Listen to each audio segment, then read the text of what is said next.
So, yeah, this is it.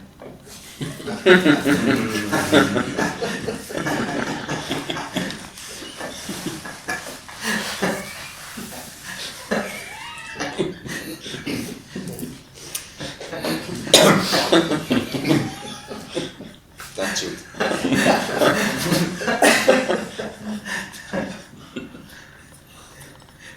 The good thing about this is, it's already everything. So this can't be taught. I can teach that. This is not a teaching. I can teach sitting in a room. It doesn't have to be taught. It's free and whole and complete already. However, of course, for no one. So this doesn't include a real recognition of that. That would be already the dream of me. The idea that I can come to a point where I can consciously experience wholeness or perfection, or that this is everything. That would be the dream. And regarding that message or concerning that message, that is the dream, the sense of I am. That I'm something that has an autonomous life, that has a separate individual life, that I'm something that's separate from the room and the chairs and the other people. That's basically the dream. And the idea of self-realization or personal fulfillment only takes place for that individual sense or for that assumed person. The dilemma for that person is that it will never find what it's looking for, because it's always seeking within the separate setup. So one could say me is seeking for wholeness or completeness or for everything in a part, and the part is its experience. So me means to live in separation or in parts. I'm a part and this is another part. So, and me only remains within me. The experience of I am only consists of the experience of I am. It will never leave that. Me can never leave that. So what this is about today, apparently, seen from the me, it's about death. It's not about experiences. It's not about me experiencing wholeness. It's not about me understanding how life works. It's not about me transcending on all that stuff. Because that me, that experience of I am something, is illusory. It doesn't have any substance, so to speak. It's not something that really exists. So seen from the me, what we talk about is death. Liberation, as we talk about it today, would just be the end of that experience, for no reason. It's not the last step on the spiritual career. It's not the successful end of the spiritual path. It's just the sudden end of that. It's just the end of the experience of I am someone who is on a path. In a way that happens without reason. There isn't a real cause and effect in that. It's unpredictable. You can't do it, or you can't prevent it from happening. And the surprise is in dying, or say when it happens, apparently, nothing happens. It becomes quite obvious, or it becomes obvious that there is no one alive in the first place to die, or that there isn't an ego there that could fall apart or could fall away. So even the story of I am and I could die or could lose the ego or whatever is already part of a dream.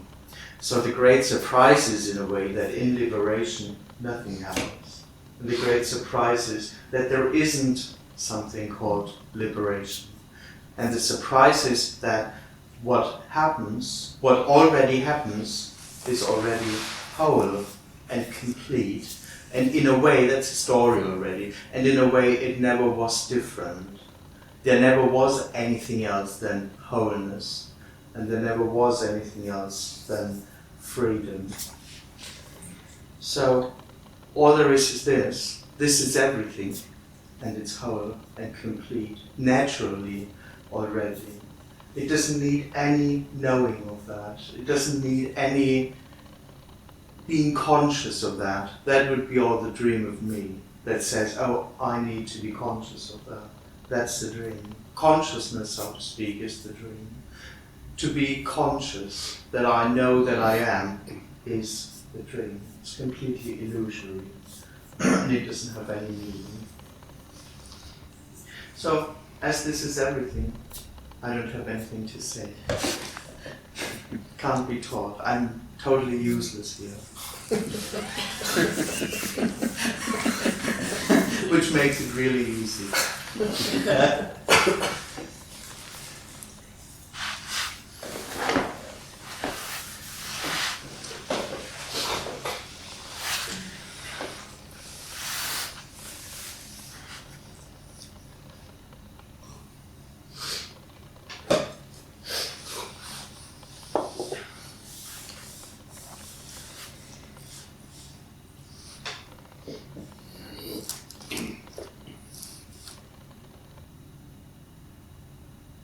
So there's nothing I can do.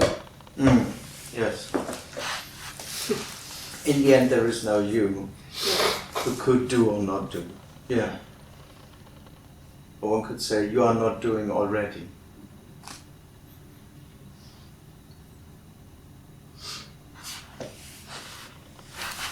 But the good news is there's nothing that has to be done, so that's okay actually. Yeah.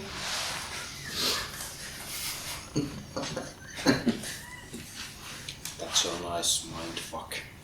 Yeah, me can mindfuck about that, yeah, that's true, yeah.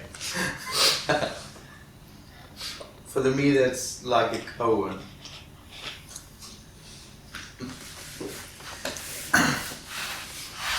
And somehow the only illusion what there is there is illusion. I don't really... What, again, say again please. The only illusion there is that There is an illusion. Yeah. Yeah, absolutely. Yeah, absolutely. There is no illusion. Yeah. There's nothing in here that shouldn't be there or that could... There is no I here that someone should wake up from, or... No, there is no... This is all there is. Exactly as it is. There's nothing to do. There's no step to take. There's no additional realization needed. That's what me dreams of. That something still had some click or something should change. No, not at all. This is it, exactly as it is. There's nothing else. But I still feel separated, that I am in this body and then you are there. Yes, so so obviously that's what apparently happens. But how can I make it not to happen? Who wants that? Yeah. Who would want to do that? It's already, that idea, so to speak, already comes from the illusory separate standpoint. Obviously that's what happens, so nothing can be done about that.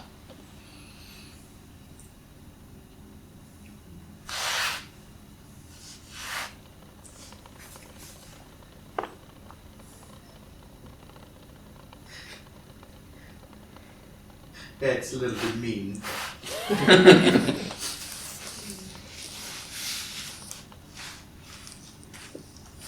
Well, it's apparently mean, so it's not too bad. I mean, it's oneness.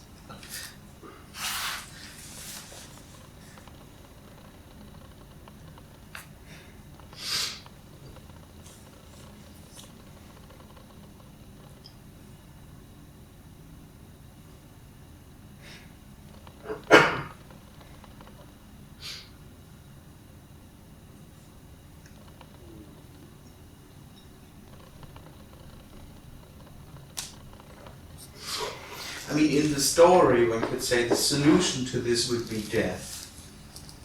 Just the end of that. But as I said, it's a story already. Actually, there's no solution to it.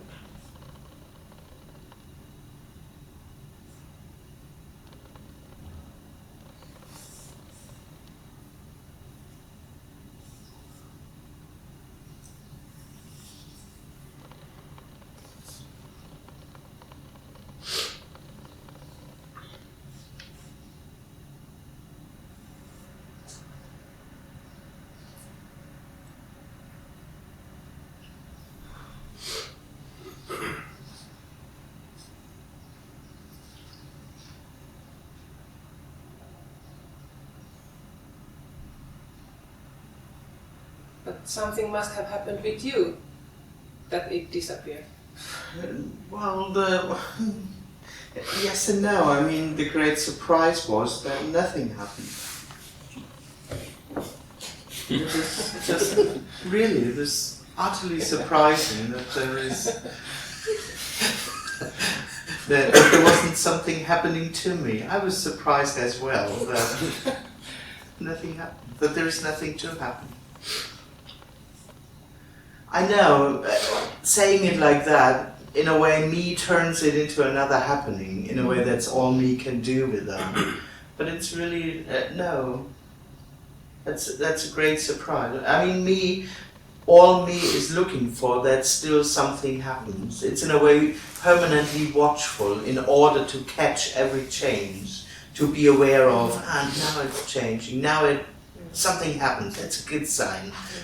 So, and in a way that just ends. And so if I say that, me again turns it into something that could be watched and seen. No. How did you make it end?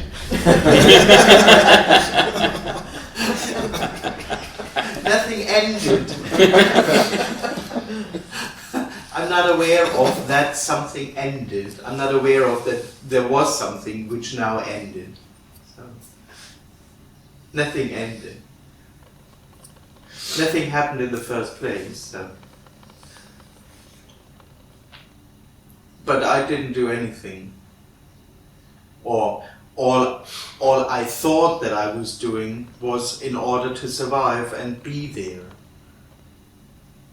So I didn't do anything for that. All me does, so to speak, is in order to survive and in the hope of finally experiencing absence or oneness. In that sense, nothing that I did or believed to do led to that, so to speak.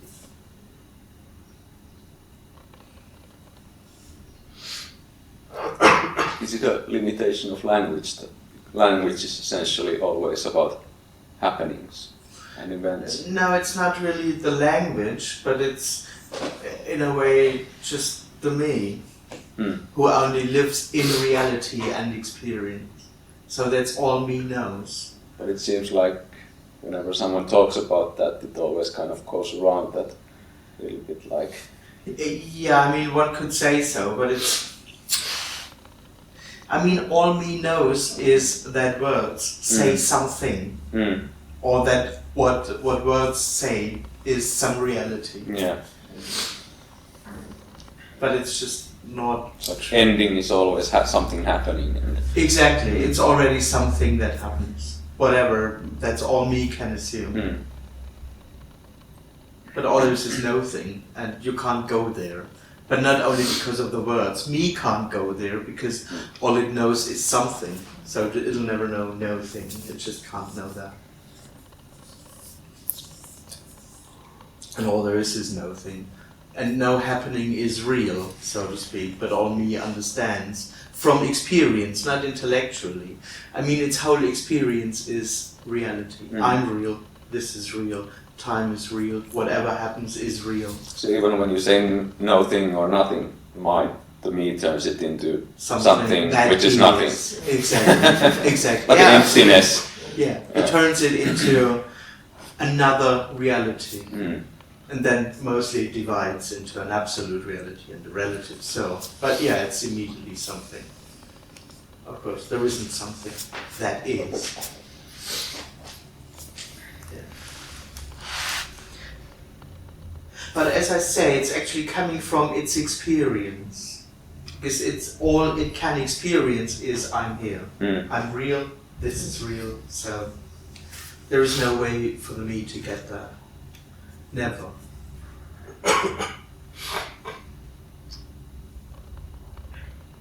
Because again, me trying to get something is already in reality. So the real me tries to really get something, to really have a conclusion. But that's impossible in a reality that isn't real in the first place. So there'll never be a real conclusion. There'll never be a real understanding.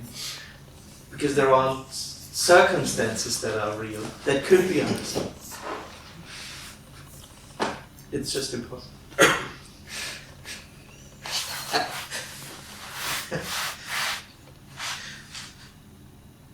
To understand sitting on chairs in Helsinki is impossible. Because it's no thing.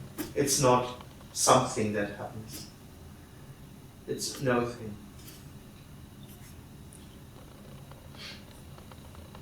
But sitting on chairs in Helsinki doesn't need understanding. So it can just freely be what it is. And the surprises which can't be understood or can't be imagined, that it's actually just whole and okay being like that.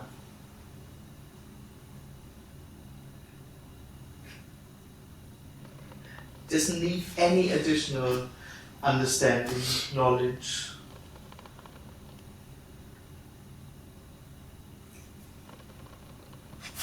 Realization.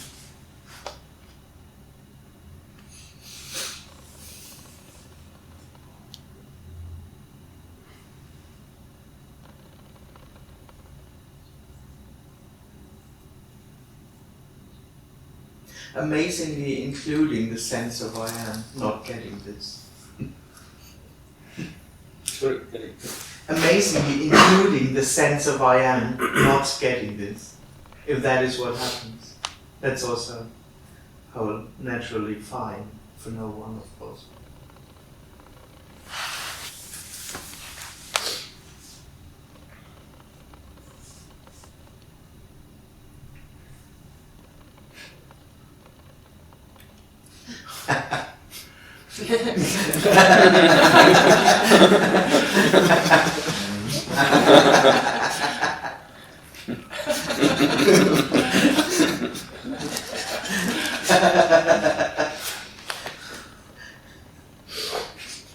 So everything is fine as it is. Yes, Nothing is wrong. yes. But for no one. So. Yeah. Yeah.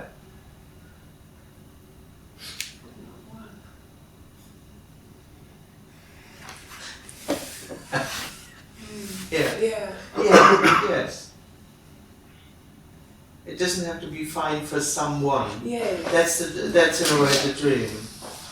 That's what me would think of liberation or fulfillment. If I can come to the experience that I always see that it's perfect, or that it's always perfect for me, that would be when I'm fulfilled. So for me, it's always for someone, for me, basically.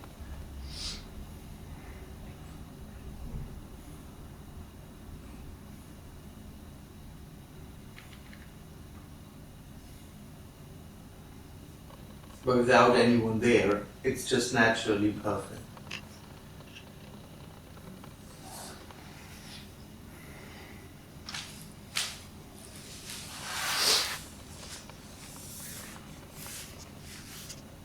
And I mean, it's also naturally perfect when there is someone, but never in the experience of that someone. But it's perfect too, but also for no one.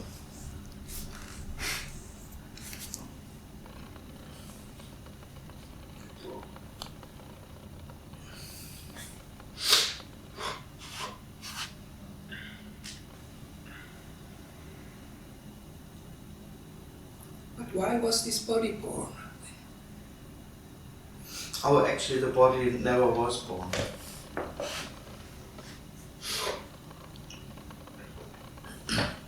But There was nobody. no, exactly.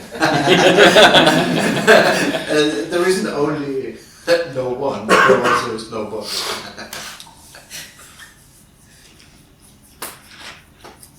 Yeah, it's not really, it's real and unreal, so to speak. But one could say, why it is like this, there just is no answer, for no reason.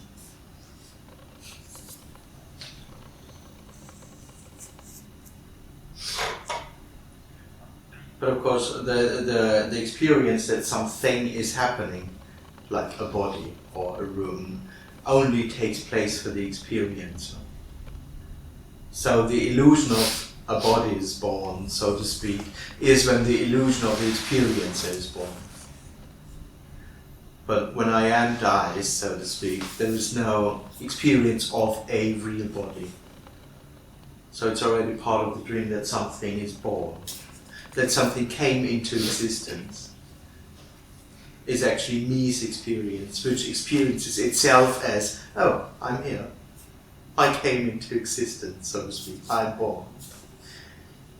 So the whole debate and discussion, for example, about free will, whether there's free will or not, and the brain, it's still within the story where there's actually a body to have a free will or exactly. not to have. It's in the end, it's within a reality that isn't that real in the first place. Yeah. It's still coming from a scientist, so it's still coming from personal observation, coming to a real conclusion.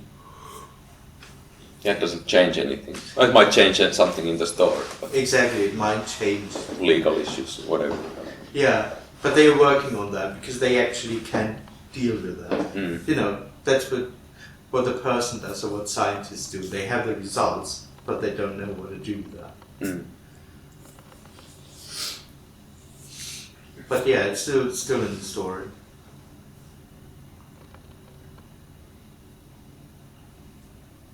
Of someone observing something.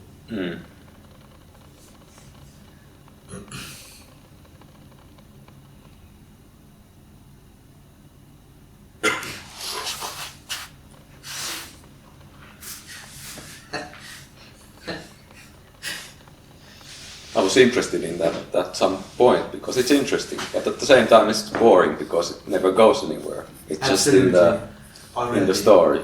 Yes. So you can just debate it and come to a conclusion or not. Exactly. It doesn't fulfill the actual longing. Knowing about that doesn't fulfill the longing. But it's a nice story. I mean, it's entertaining to follow that. I mean, it's already, to follow that, so to speak, already is wholly complete. It's it. But of course, when there is someone, there is some seeking in that, you know, for a truth, or that it's a personal advantage to know that, or it will lead me somewhere, or mankind, or whatever. So that illusion, so to speak, becomes disappointed. Because, yeah, it's useless to follow that, but it's already it. Anyway, but yeah, it's useless. There's no finding in that. You might be making money for some me's by debating that and writing books about that. But yeah, but this would just be what happened. Yeah.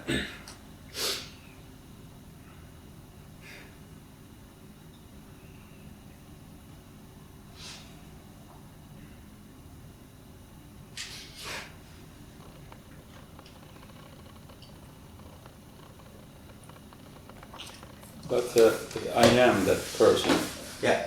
that does not really exist. Yes, exactly.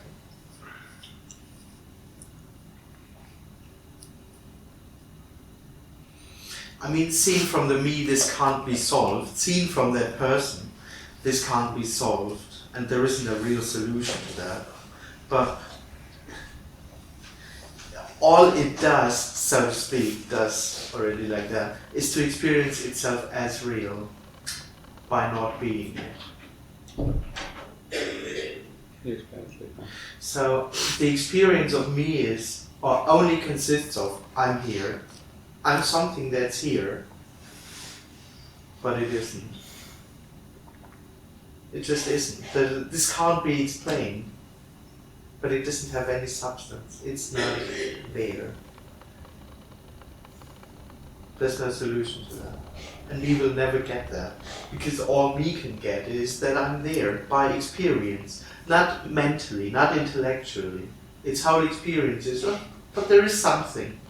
There must be something in here. It's just not real. There's nothing in there living an autonomous life. It's not there. It's not logic. I can't tell why. You can't think it through and then come to that conclusion. But there's just no one there.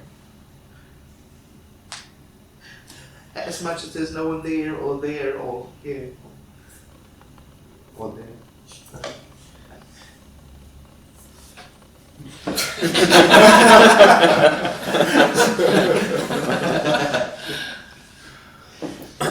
It's not real. But why we think it's real? For no reason. That's what apparently happens. But what apparently can happen is, oh, but I am someone. It's just what happens. Freely, wildly, for no reason. Like everything else. It's not that then there is something or someone. No, there's no one there. It's not real.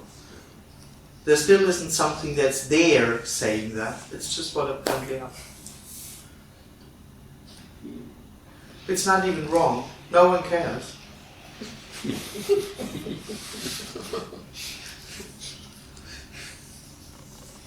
Is it same that sense of location when you say that something is here? Yeah, that's the experience. Sense of location. Exactly. So even that disappears in the end. Yeah, of course. Yeah. Yeah, that's the dream. That I'm something that's now here. But I mean, as an experience, or as an energetic thing, it's not something mental. The experience of me is that I'm something that's here, looking out there. I'm here, and there's that room. Here and there. So even seeing or hearing or sense perceptions, they don't happen like For through no that one. body anymore. Absolutely. For no one. Yeah. That's somehow how me would experience that I'm behind the senses. That I'm in here and But seeing still happens and hearing still happens, absolutely. but not from any location. Absolutely. Yes. Yeah. There is no experience of I'm here. But that's functioning. Functioning just happens. Seeing, hearing, apparently understanding.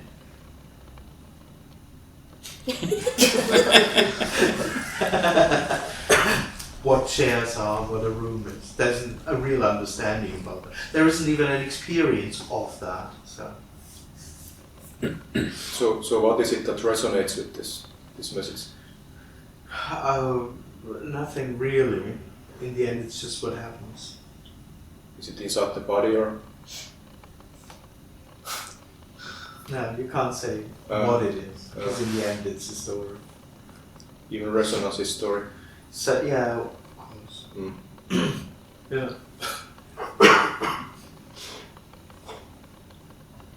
I mean, but it's just a description for what apparently happens. So what's the difference between a glimpse and then like full when me doesn't come both, back? I mean, both is a story, but we could say a glimpse is when me comes back. Yeah.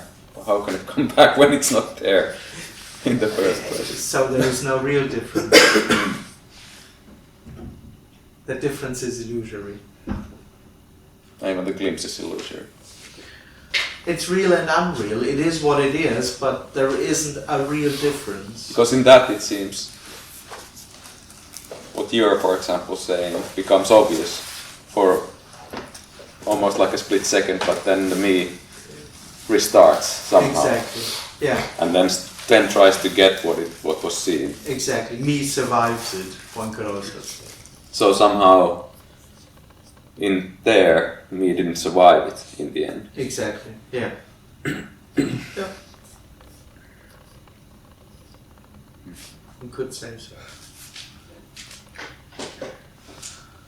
So the process is fire the me. The process is Fire the me. you're fired. It sounds a bit Trump-like. But it's not that mean. Learning so well.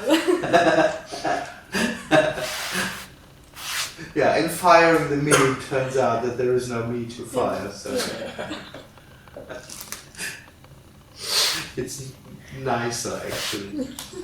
Death is nothing, so no need to fire someone.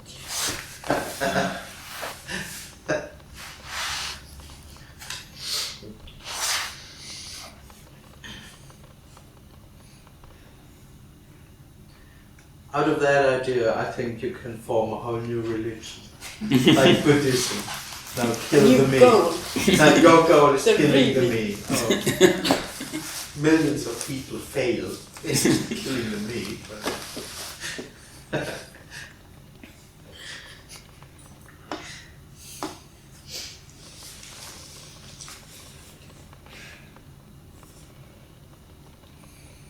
simply because it's not real in the first place. So.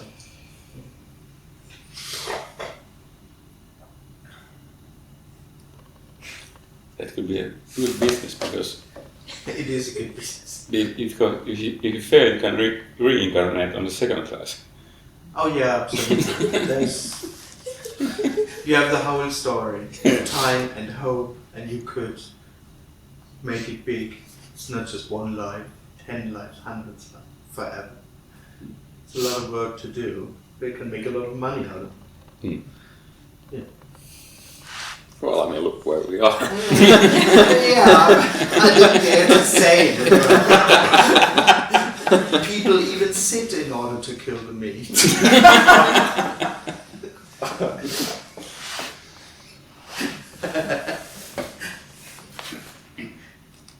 Staring at wall.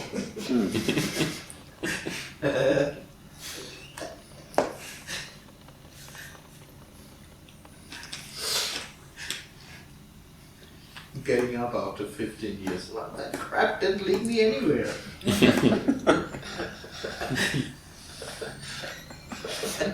I gotta edit that out. Not here anymore. No more sessions in here. No. Exactly. Which would be a good sign, because someone from the center would have watched the video. I already had to remove Zen Center from the advertisements because people were starting to ask Zen Center, who is this Jim Newman, who is this Andreas Müller? And so they didn't like it so much. Wrong association. Yeah. You can cut that out. Nah. Take the chance. Yeah. Get hate letters. Yeah. Very soon. Wouldn't be the first time.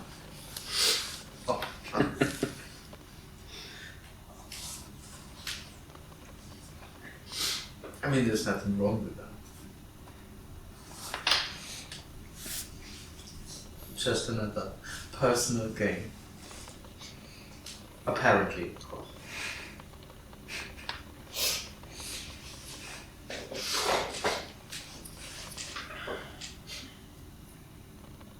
Is there feelings happening in you? Apparently, yeah.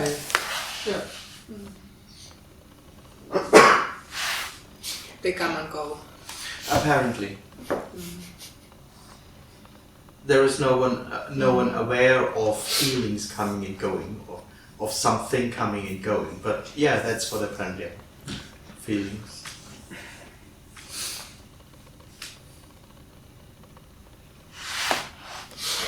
And can you say more about this emptiness? Yeah, I mean, this is empty. It's just empty. There isn't this and something that's in it, like an essence or a truth or something. It's just everything as it is. There's nothing deeper or nothing in that additionally. But by being empty, it's already full. Because there isn't something in that, which is something else. By being nothing, this is also everything. By being empty, it's also full. But there's just nothing in there. I mean, me assumes that there is something in there. Somehow, there must be something in there, which is actually coming from its own experience, because it experiences itself as I'm in here. So as I'm in here, there must be also something else in there, because it just can't be everything. I mean, that's the me's basic experience. I experience a room in Helsinki, but this can't be everything.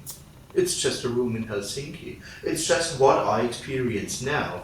There must be much more. And one idea is that there is something in there, as I say, which is actually coming from its own experience. That I'm in here. But it's just empty. You can't grasp anything. It's not real, one could also say. It's not something that can be grasped or understood. Because it's nothing. It's empty. It doesn't exist. Chairs doesn't exist. A room doesn't exist. As something that really happens. In that sense, it's completely empty. You'll never get anything out of that. That's already the dream of me. What's in there for me? Here. There's something in that. It's empty. And full.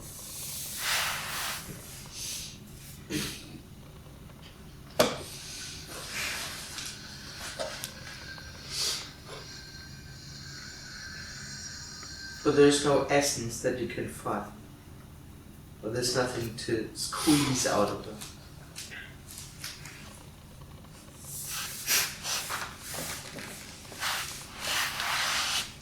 In a way, that's the least permanent experience. It tries to get anything out of what it experiences. And it never really is enough. It never really works. It's just an illusion. The idea that me might think that it gets another part of the puzzle or an interesting information or something. And it maybe walks out with that idea, oh, now I got something. But it doesn't fulfill that longing in the end. It's just a moment of the illusion that I got something. But it was empty. It's already empty. And it was always empty. There's nothing to get. Nowhere. What's that longing? The longing, Yeah. that's part of the experience of I am. It's just, in the end also for no reason. But to be in separation, it seems to be unfulfilling immediately. It's just the experience. Oh, I experienced that room, and this can't be everything. It's just not fulfilling.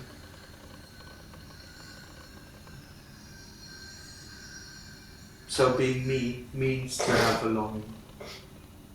To some extent, I mean, for most people it's just very subtle. They don't notice it. But when there is someone, there is immediately a question like, okay, what is this for? Why am I here? What shall I do here? For example.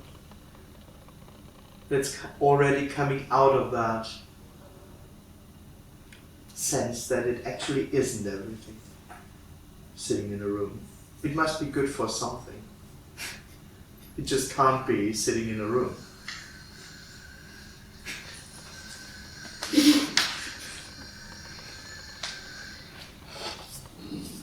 So presence, one could say, the experience of I'm here, is instantaneously unfulfilled.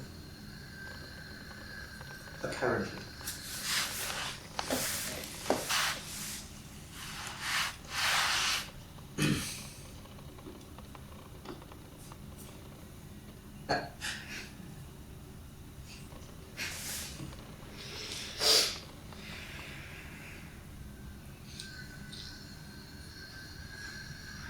there's immediately the need to do something.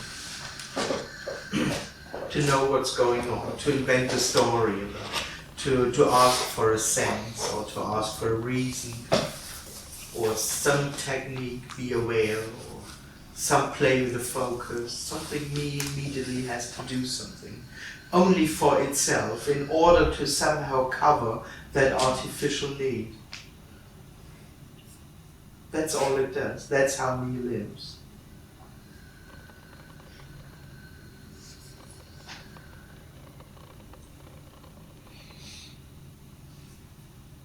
So longing for a home or heaven or whatever, it's just a story. Yes, exactly. Or the surprise is that that need to become one dies together with I am. Or one could say, it never was real, as I am was never real. It's an illusory need. That I still have to find something is an illusion. No, this is everything, and it's whole. There isn't anything to find, it's a dream. I'm here and I have to become enlightened? No, of course not. What an illusion.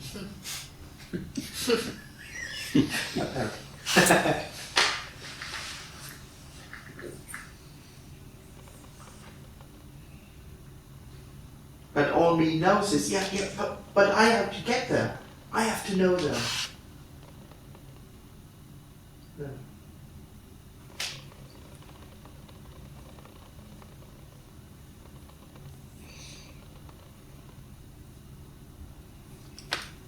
So me almost can't think that there's nothing to get.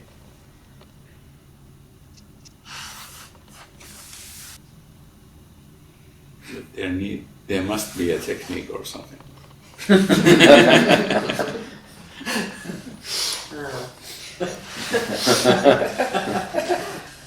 No, there is. Yeah, but the mind exactly. says, yeah.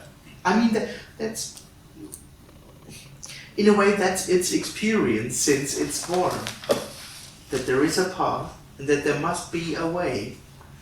There must be something I can do, or there must be something to do.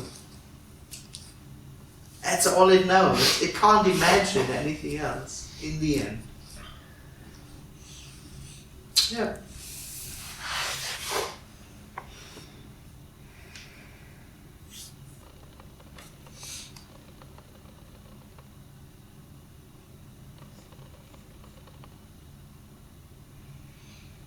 And sitting here say, yeah, but somehow I must get that.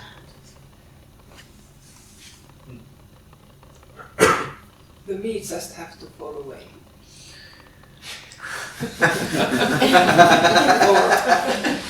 No. No. That would be the Trump thing. That would be the Trump thing, exactly. The fire.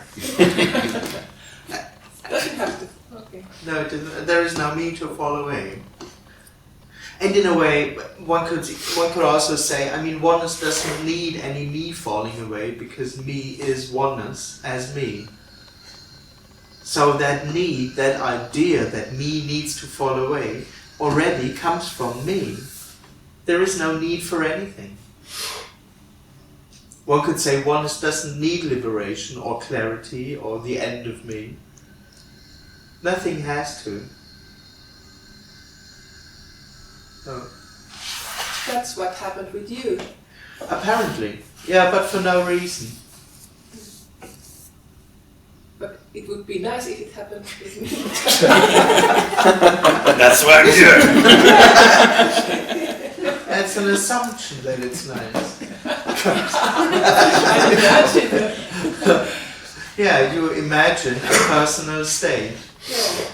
You think that I'm talking about something that I'm aware of. That's nice. That's nicer than what's there. Yeah. That's Isn't it?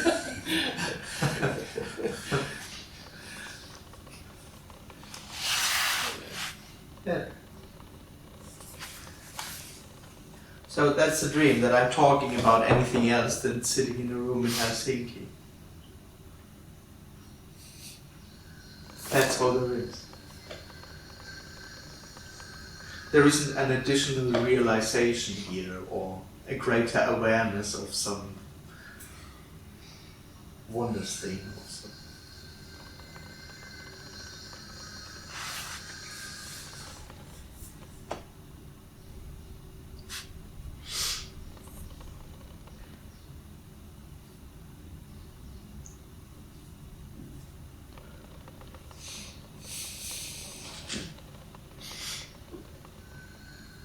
So there's no suggestion here. There isn't the slightest idea of what should be different or could be different. This is it.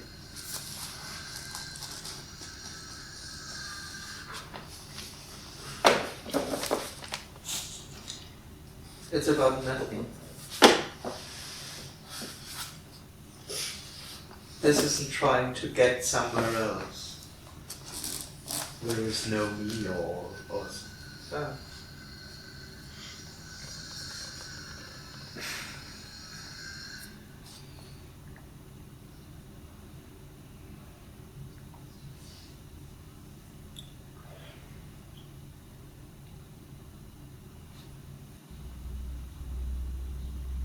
Is there time? No.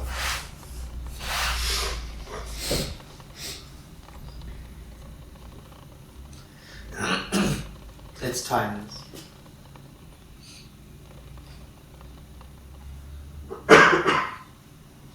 Yeah, same with space. So when there is someone, there's experience of here, and the same is there's an experience of now. But that's all only happening for the birth.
What is energy? Well, it depends on what you mean. I don't know. Question. Yeah, so there is no such thing as energy. It doesn't exist in that sense. That's why you can say, oh, there is this energy, but then it's actually no thing, and not something that is energy. It's just another word for no thing. Okay, yeah.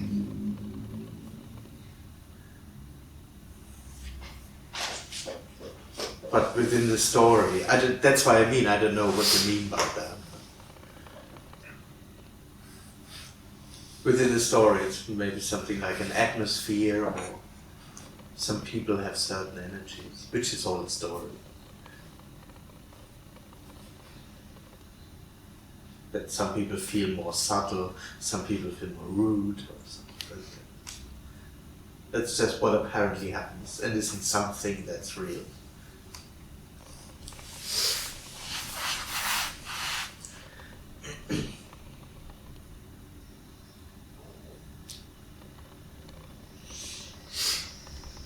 What's the difference between noting and noting? No. The line between the words. Exactly, there's a small thing between no and thing. Seen from the me, there is no difference because both is ungraspable. So seen from the me, no thing is actually nothing. But it's more like, there's more like this real and unreal thing in it. It's a combination of nothing and something. Because sitting in a room is nothing and something. It's real and unreal. Seen from the me, that's as good as nothing, because it can't do without anything. It's ungraspable. But in the end, this is nothing and everything, or no thing. It's not only nothing or everything.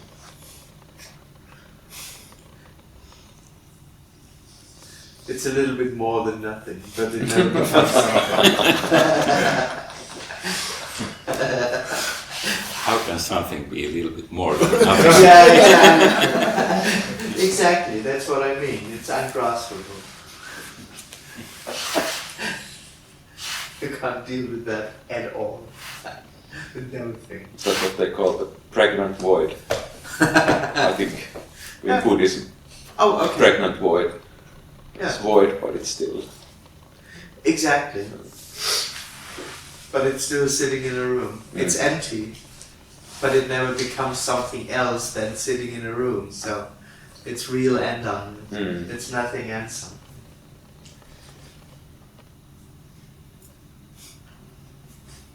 For the me, that's just, what can I do with that? I don't get that. It's like nothing.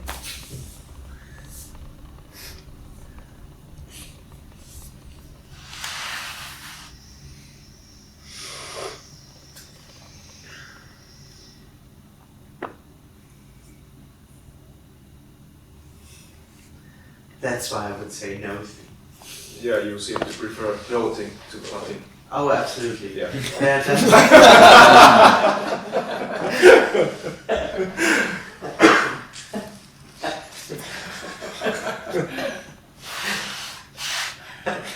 yeah, I'm a little bit more precise.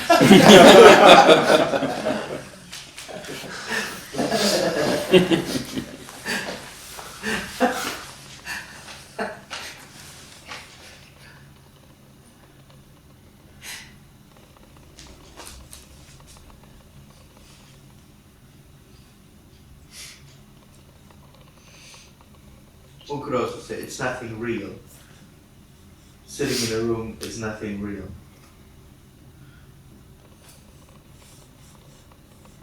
But it can't be said what it is. It's just nothing real.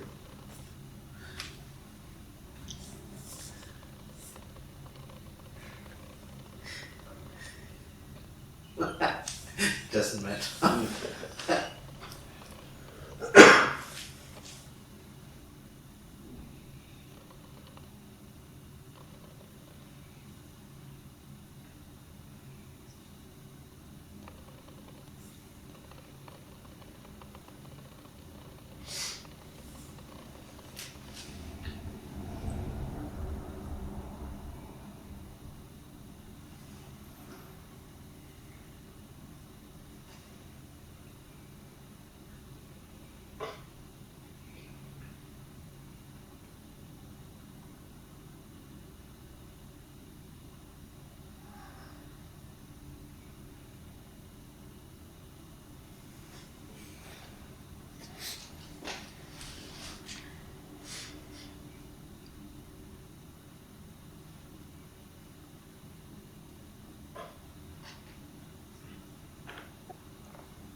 And at the same time, it's everything. There isn't anything next, or there isn't anything behind that, or there isn't anything beyond that. It's just everything.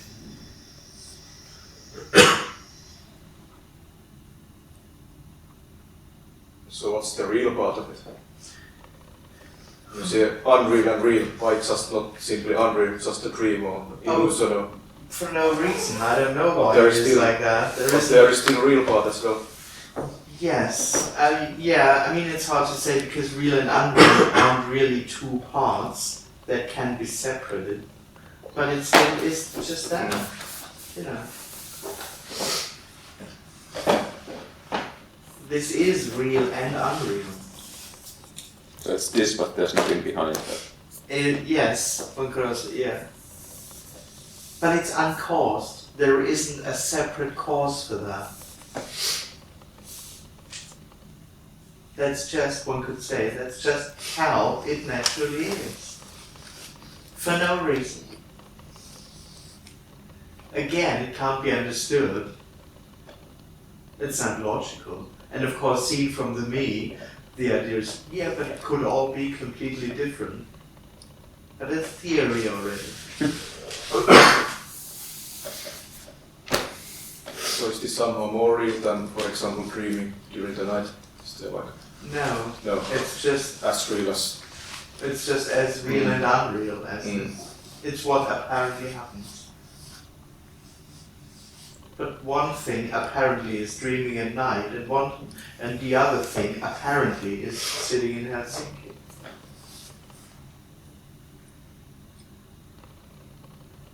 It's it's neither different nor the same.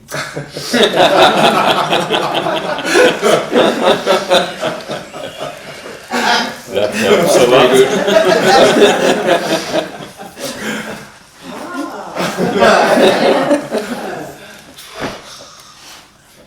Spirituality would try to turn it into something else, in a way.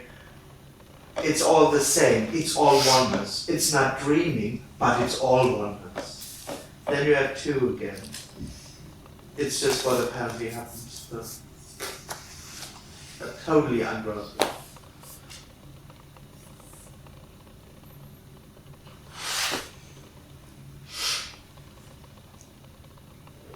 And that's the same. That's also the strange thing with that message. One could say, it never turns it into something else. Sitting in a room in Helsinki never becomes something else. It remains exactly this. It's not trying to make something new out of that, or giving it a deeper meaning. Not at all. This is everything. And yes, in a way, it's real and natural, but for no one, so it doesn't really matter what it is.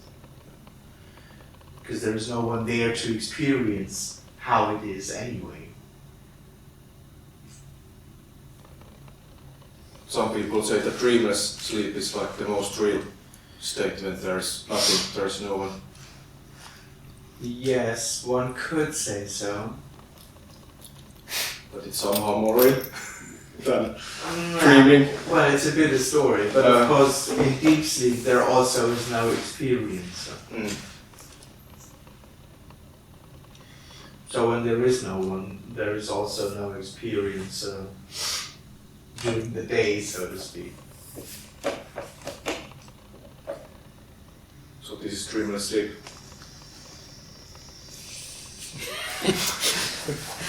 Yes, but liberation is much more like deep sleep. But that's also a story. Obviously, it's sitting in a room in Helsinki. But of course, when there is no one, for no one. So in that sense, liberation is a little bit like going to sleep in the evening and not waking up in the morning.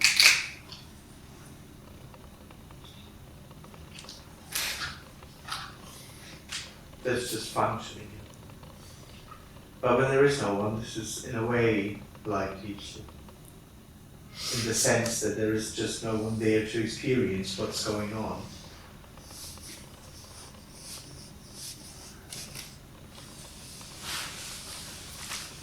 Something still apparently starts to happen when the dreamless sleeps end. You mean in the morning? Yes, but not really. I mean, when there is no one, there isn't the experience that something wakes up. But something appears anyway. Shapes appear. No, nothing really appears. That's what apparently happens. But it's not that something appears, that there is an experience of something happening.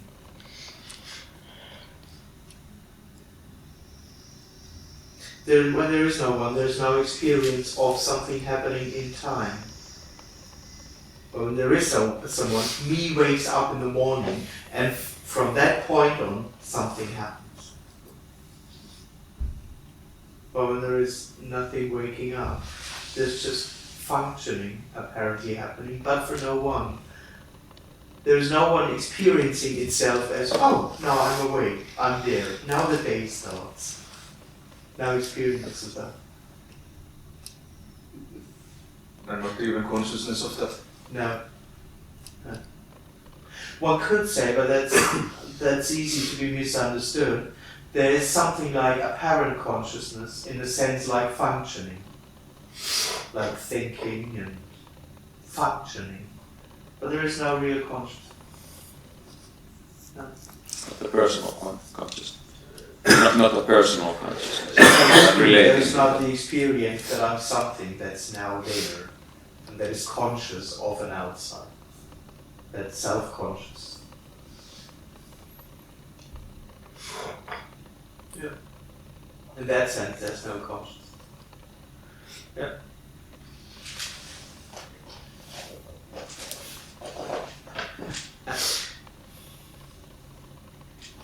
It's not really attractive for the me. To not wake up in the morning is actually the worst thing for the me. Well, it doesn't notice it anymore.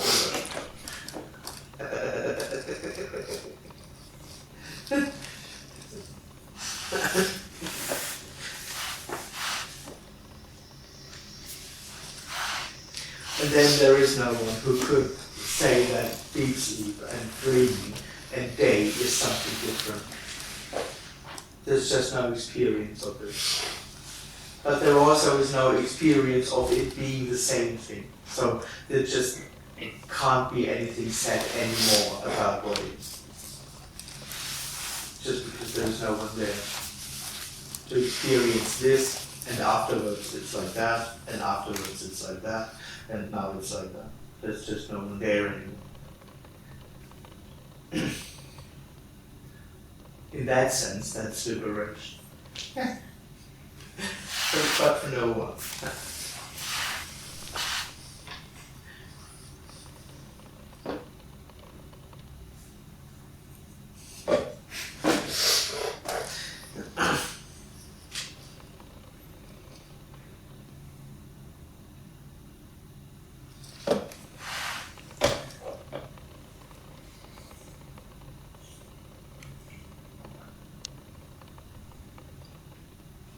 Is there thinking happening in? Yes. Yeah.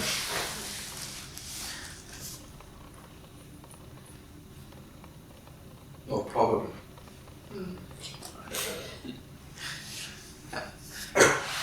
Who is thinking? No one, of course.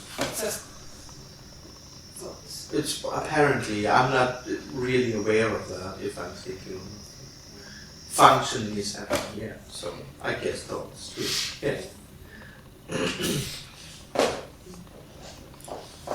But one could say there's no dialogue going on. So when there is me, there's a dialogue going on.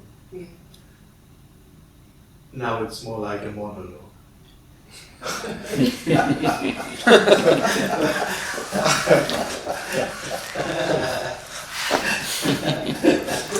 No one listening.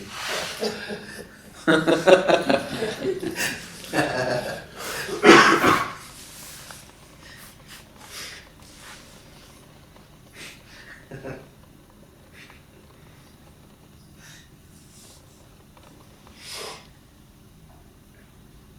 would you say there's less thoughts now? In the end, I don't know, but probably. I mean, yes, probably, because when there is someone, there's a lot of energy goes in the thoughts, because there is seeking in the thoughts, in analyzing, in understanding. So in a way, a lot of attention goes into the thoughts. And of course, when there is no one, that whole seeking energy in the thoughts just drops. So there are probably less thoughts, especially around that person and so on.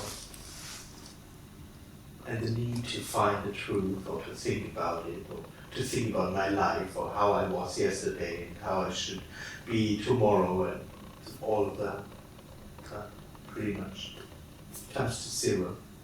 You know.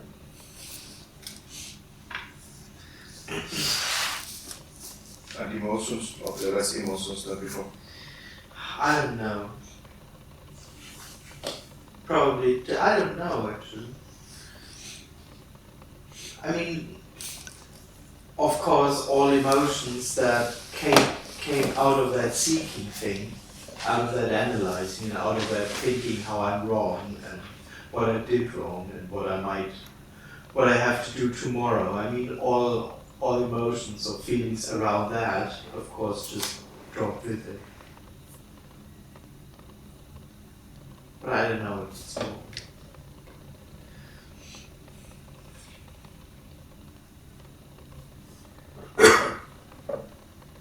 But on the other hand, there's no one there trying to control feelings and emotions, and there's no one there who tries to not feel certain things in that sense like me does it. One method or one thing me does apparently is to keep things down in a way, to cool things. That tendency is also not there. There is no, whatever that means.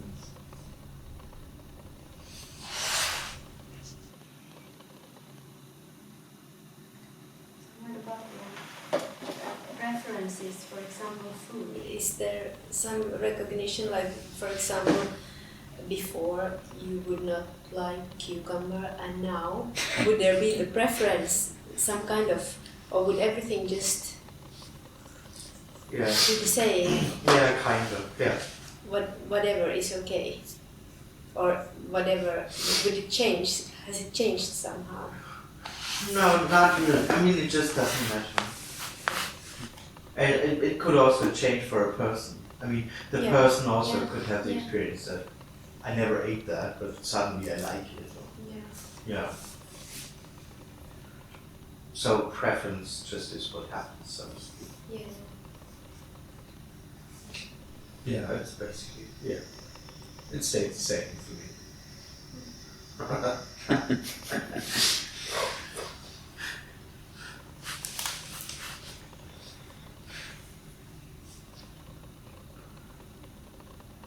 But in a way there is no meaning to it. I mean, for me, that's something that's just real.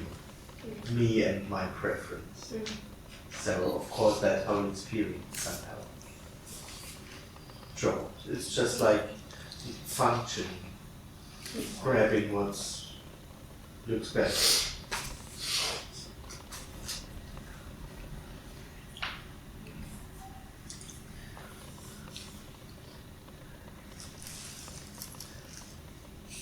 And then never went much beyond pasta.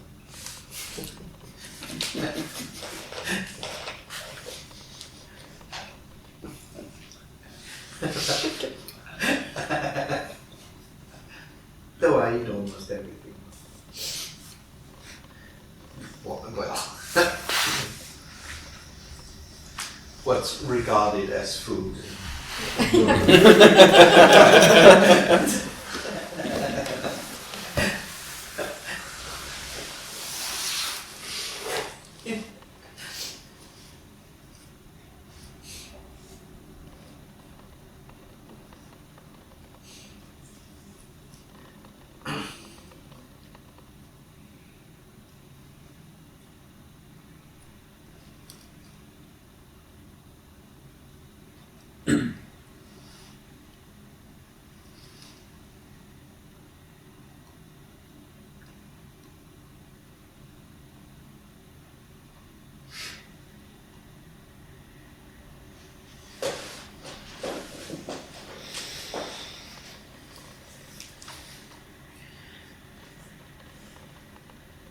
So I think we could have a break with coffee and cookies. Yeah.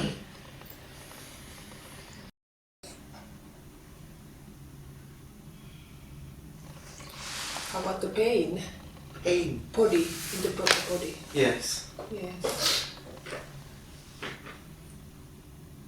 What to do with it? Nothing. Yeah. Oh, It's just a pain. yeah. Yeah, and there may be a reaction to it, which cannot be planned or which isn't predictable.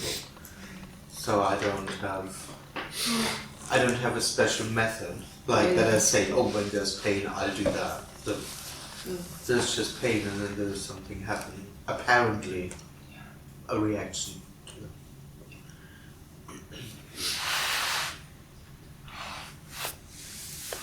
You use quite a lot of word apparently. Yes, yeah. In a way, that's the whole message is in apparently. That's the real and unreal thing. It's just another word for saying that it's real and unreal.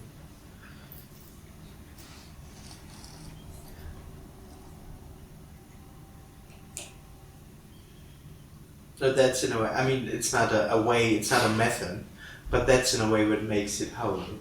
Because for me, it's only real. That's the dream. That what happens is only real. That I'm only real, and that the room is something that's only real. But it's like overlooking half of it.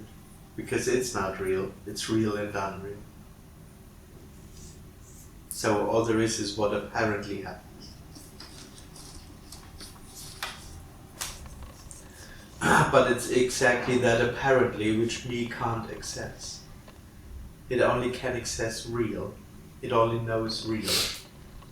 And it doesn't know what apparently means or what real and unreal means.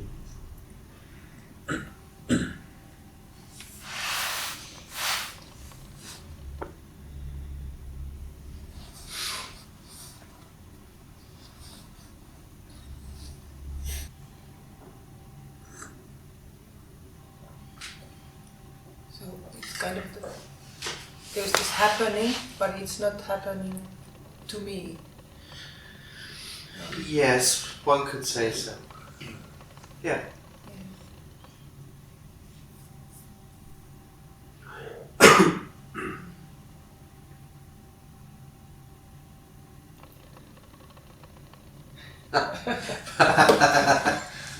But one could say to really cover it, apparently, there is this apparent happening. Yeah. Because in the end, there is no real happening. Never. Never, exactly. Yeah.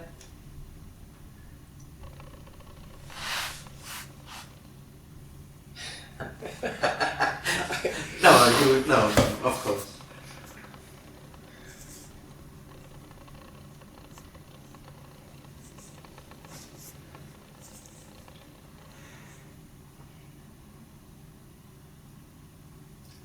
But yeah, this is all there is. And it doesn't happen to someone. I don't see it. Yes. What do you mean? I don't see you. Like you, I don't see you. That's good, but I'm not there, so.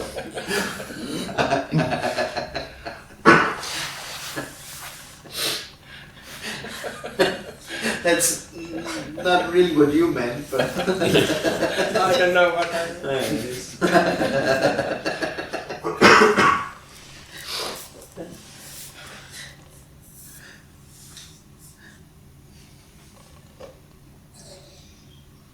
The mind can't understand. No, Yeah. no. Me can't understand. But as I said, it's not an intellectual thing. It just contradicts its whole experience. That's why it can't get it. It's just... It experiences itself as something. That's all it knows. And all it does is to live in experience. So it's always me and over there. I experience something. That's all it knows. And it can never go beyond that. Or going beyond that would be just the end of that. But we can't go beyond that and survive, so to speak.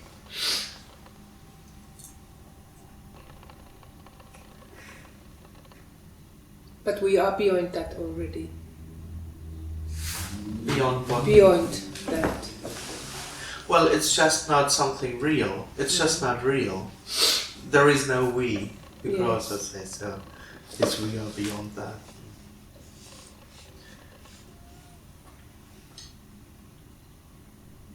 In that sense, there is no beyond. Or beyond is part of the dream of me. That's what me thinks, that I should overcome separation, or that I should go beyond the dream or something. So that's already the dream. There is no going beyond. But of course that's what me assumes all the time, that I have to move somewhere else or to arrive somewhere else in a new consciousness, broader awareness, something like that.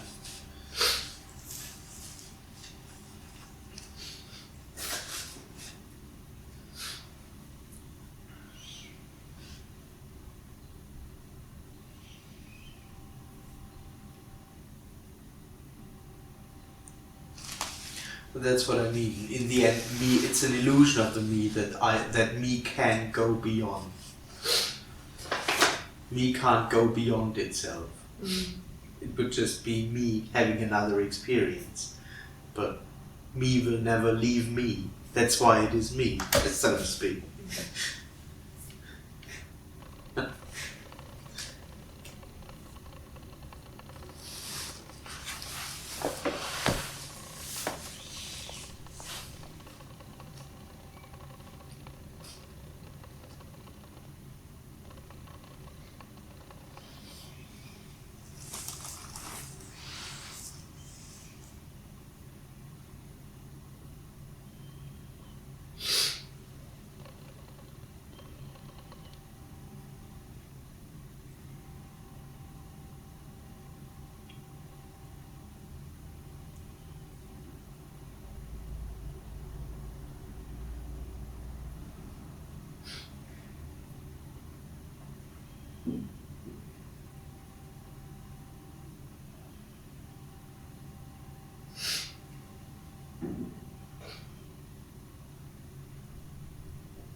I feel that something happens in my body when I'm here. Kind of aliveness and lightness and joyfulness. Mm-hmm. Why is that?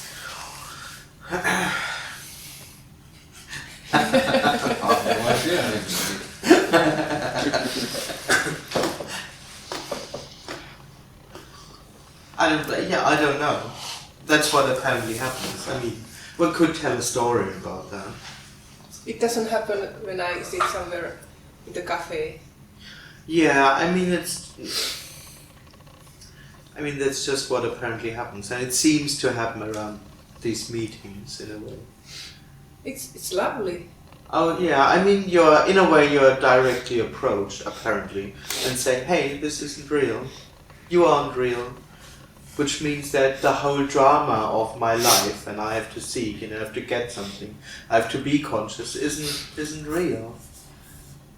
That's kind of lightening up things. Mm-hmm. In the end, for no one. I mean, as long as there's a person, the experience is that is somehow happening for me, or that there's a lightening up for me, and this is good for my path and all that stuff. So, as long as a person, this will run with it. But in a way, that's what happens here. It's just saying, hey, it's not serious. There is no you, there is no problem, there is no drama. So this is already in the air in a way. I mean, it doesn't need this, it could be everywhere, but that's what apparently happened. That for most people, that's what they apparently experience here. Because usually what happens out there is, at least when there are other persons, is a confirmation of the story. Apparently. Not really, but apparently. Because most people experience themselves as someone, so there is a subtle recognition. Hey, I'm a person, you're a person. Yeah. Good to meet.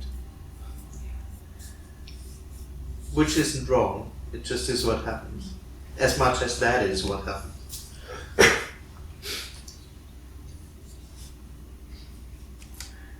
So within the story, one could say that this can be very powerful. But it's not intended to be powerful. It's just what apparently happened.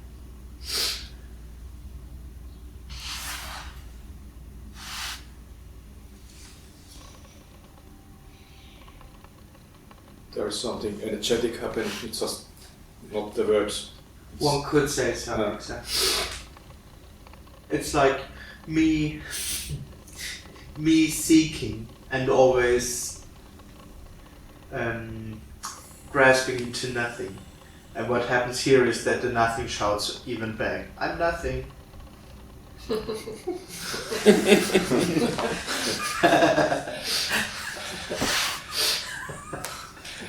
It adds a little bit fuel to the whole thing. What do you mean by nothing? I'll get you. No, nothing here. This is nothing. A car usually doesn't do that. Or a spiritual insight or whatever me thinks that it's something. It's all nothing. But it hardly ever shouts back.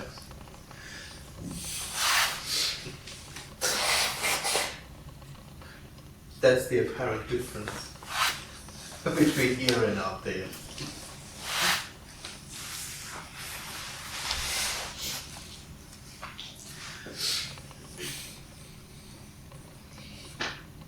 So it's much more difficult to keep up the illusion in here. I mean, there's no one doing it, it's all stories.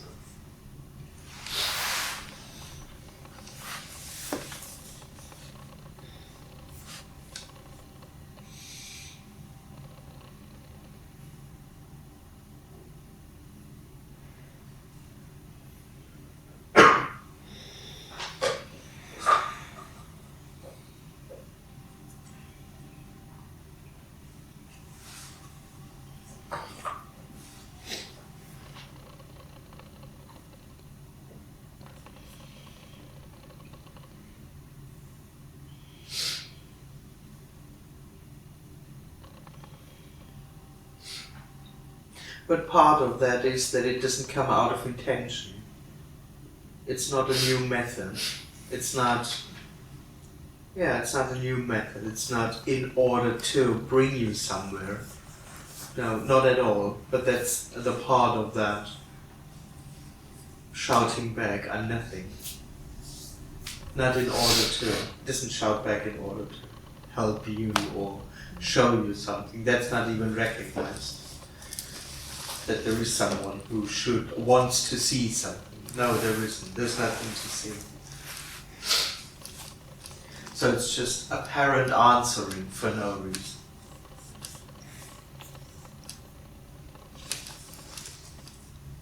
And it doesn't care about any outcome, because any outcome already would be part of a story anyway. There never is a real outcome out of that. There's no outcome. This is everything.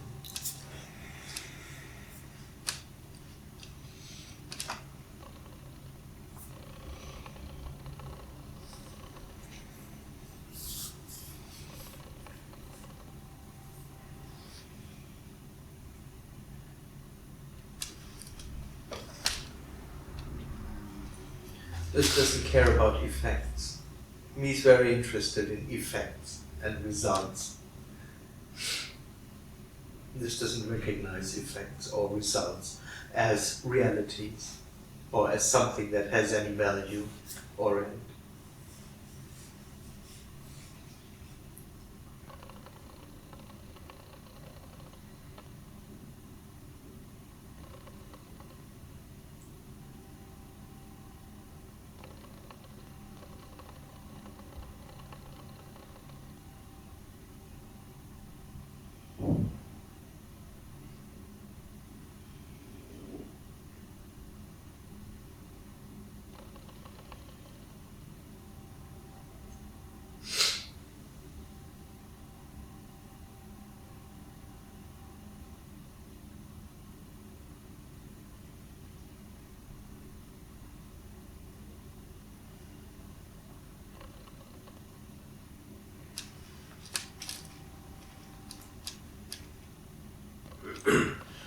does it feel like if you meet, for example, your old friend, and you haven't seen him for years, and now you meet him?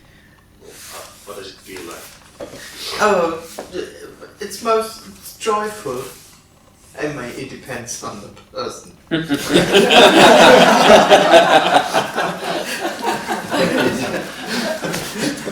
It can be. Yeah. But if his or her reaction to you is so much different than you are now, and then Oh no, I think some people wouldn't recognize even that there's a difference. Well, I have one friend, we sometimes meet and we haven't met for 10 years. And some years ago he found me, he stumbled over the website. So he found me on the internet and he didn't understand what it's about, and he said, "Oh man, you're still the same. You're still crazy." So so what I do now is just fitted his picture, and I'm still the old guy I ever was. So we met and had some beers and talked about our children.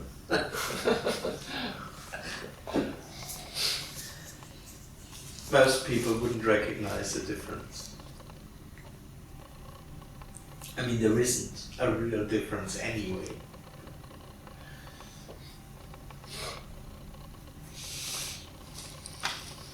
it's just something has dropped away, but there's nothing left. Like, if they meet you, they assume there's, when they see you, they assume there's something, but Exactly. it's not Yeah. there. Yeah, they assume that I'm a person. Yeah. And that I'm far. I don't know why, but yeah. Exactly, they assume that I'm someone and that the reactions come out of a person. Yeah, absolutely. Yeah. Oh, but if you take some beer, you don't get drunk, or Being drunk apparently may happen. But for no one, of course. Yeah. It wouldn't look too different, probably. Another person might still think that I'm a person which is drunk. Same with being angry or happy or this and that. I mean, or the person can assume in a way that there is another person in here or in the or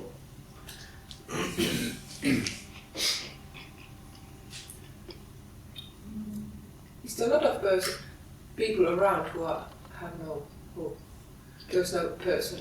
I mean, in the streets and. well, And one yes and no. There are more than sitting in front of a chair and talk about it, but it's not too many.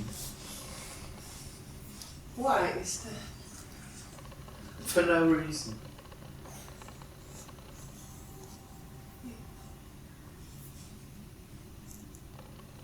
That's just what apparently happens.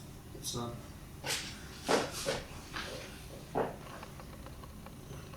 It's not out of a rule or something, or out of a natural law. That's just what seems to happen.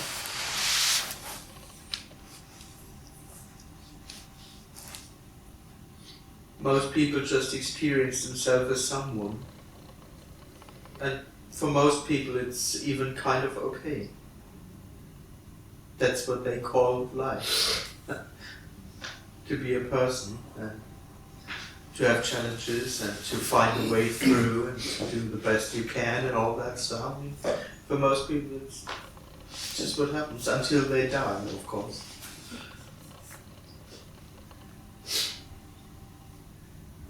Which isn't wrong.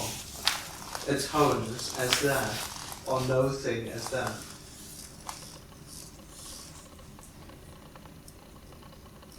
No one needs nothing, and no one needs waking up from that. But it happens to someone. No, early death happens to someone, to some people.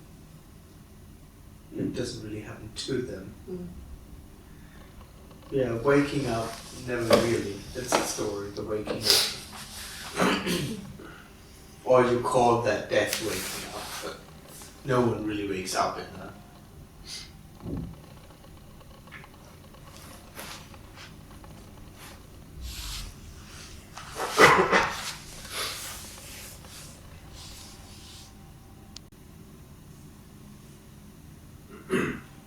Eckhart Tolle, he talks that this have to happen on this earth for all the human race, so this life will continue here, otherwise it will go to disaster. What do you think about that? Honestly? It has just nothing to do with that. It's, yeah. I mean, who would care? It's a personal thing. Who cares about mankind? It's only me, so to speak. Yes.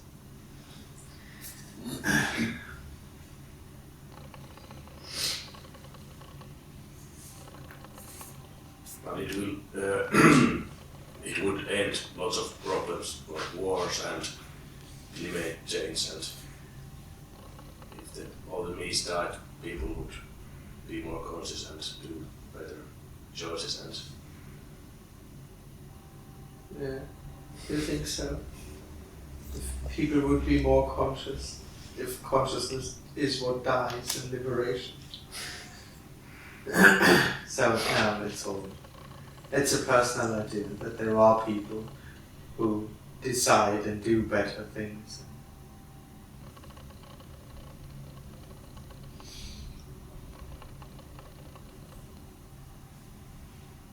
No, well, but in a way you can twist it a little bit like that, but that's in a way the story, the waking up of mankind and coming to a new form of consciousness and all that. That's all me stuff. So. But is there really somehow part of this reality where we live in? So is there something wrong with like that me? If it's part of the me? No, if that is what you, or if that is what Eckhart Tolle thinks, that is what apparently happens. That he thinks that, but there still is no real me, and there still is no person who is more or less conscious. I mean, consciousness itself is the dream, so more or less conscious is an absolute illusion. There isn't someone more conscious than other people. It's just a dream. And people becoming more conscious is just a story, because it's like people becoming more conscious of another. It's just all within me.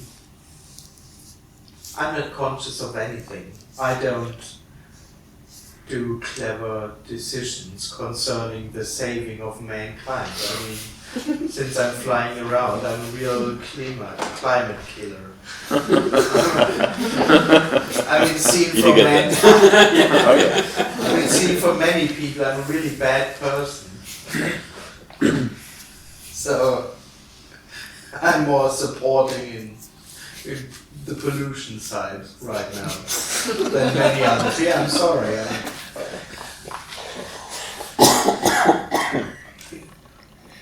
But I try to avoid plastic bags once in a week or something when I think about it. So,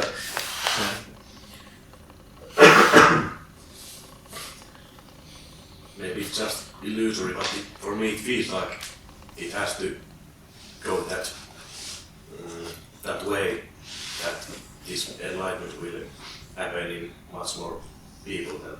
I mean, no one knows. that's possible that more and more people die early, or that this illusion is exposed. That's possible or not, I don't know. I just don't know. But I mean, this whole consciousness thing, in that sense, I don't really see what me would assume as good, for example. I mean, while Germany, for just one example, while Germany shuts down the power plants, and they close 5 of them, India builds 40 new ones. So it's not really moving towards something that's really better in a way. In a broader sense, it just is what it is.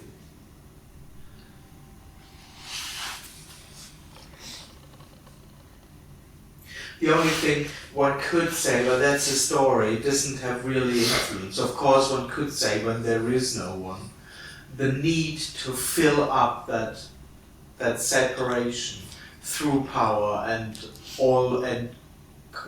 consummation, consuming things, that tendency may drop, of course, but in the end for no one.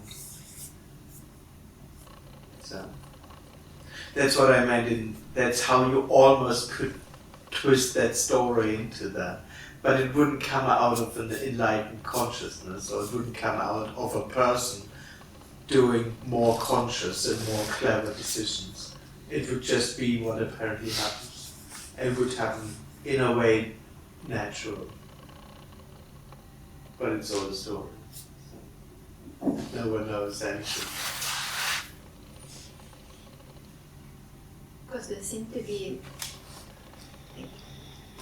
you're talking just like that, that's really, somehow there's felt this feeling of relief, but there are many teachers who are talking to stuff like, you have to wake up, why are you still in the incarnation cycle, you have to wake up. And It's bullshit. Thank you. Yeah, absolutely. Yeah, because there seems to be a lot of this, like screaming out. Oh, absolutely. And then you get this guilt, like, Yes, of course. Yeah. I'm not awake yet. Yeah, and then, exactly. And then there's this So complete... you're basically back to middle-aged Christianity. Honestly, Yeah.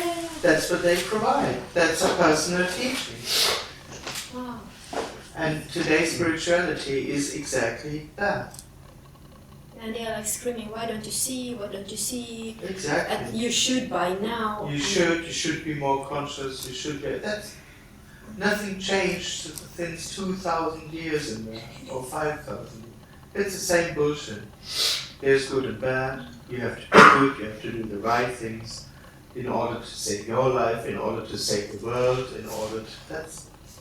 That's today's spirituality. It's the same thing. It's just not Catholic anymore. It's just more individualistic.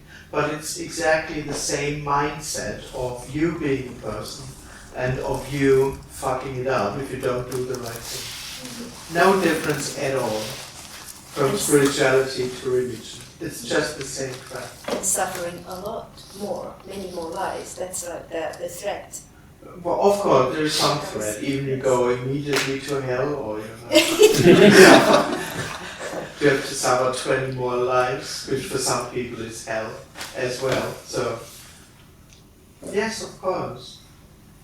And of course, it's a guilt thing. You could or you should be different. It's all about you doing the right and wrong thing. And how important it is, what you do, that you have to be willing and all that stuff. And I feel that the other side was just what the gentleman was saying, then that save humanity. You're bad, you're guilty, and save humanity. So You have to become conscious in order for a higher goal. And now it's not only about your joy, now it's about mankind. That's a bit.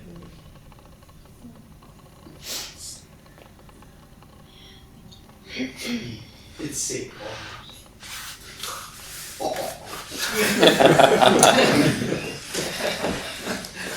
How important we are, how important we all are, and how important you are, and how meaningful it is. That's all ingredients of the personal experience. How meaningful every decision is, and all that stuff. and what it's all good for and what it's all important for. My path, our path, what we do to raise mankind to a new level of consciousness.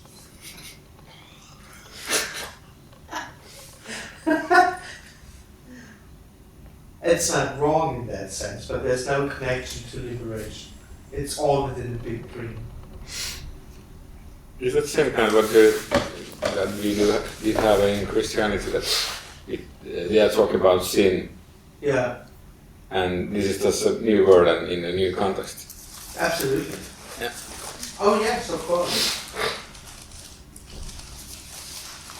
I mean, in a way, it's a person's experience. I mean, the experience of the person is that I'm responsible, that I can choose what I do.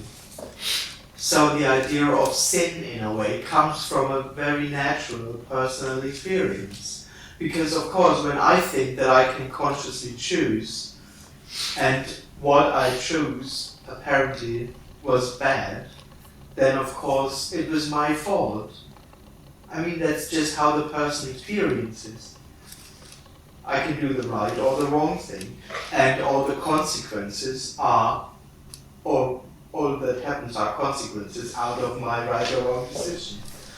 So, guilt and pride are part of the experience of the person. That's what it works on all the time, in a way. It has to deal with that. But of course, and whenever there is a person, there is this game running. There's just a personal game running. And that's in spirituality, in economics, in fact, in every way, in every so-called aspect of what one might call life or society. When there is a person, it's a personal thing running. And spirituality is just another playground, another apparent playground. But it operates in the same rules of good and bad and path, and you have to, and you need somewhere else. And that's what mostly happens. That's what gurus are about.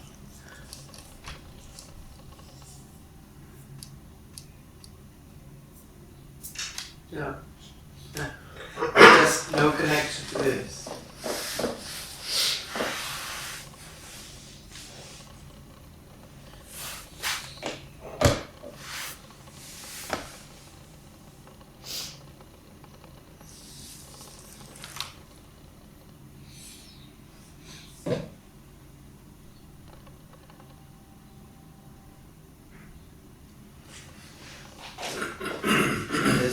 Many people in the spiritual groups, they feel as guilty as I assume that it was 500 years ago, 1,000 years ago. Just by the same mindset of that it's about something and that you are someone who did it wrong or who is wrong.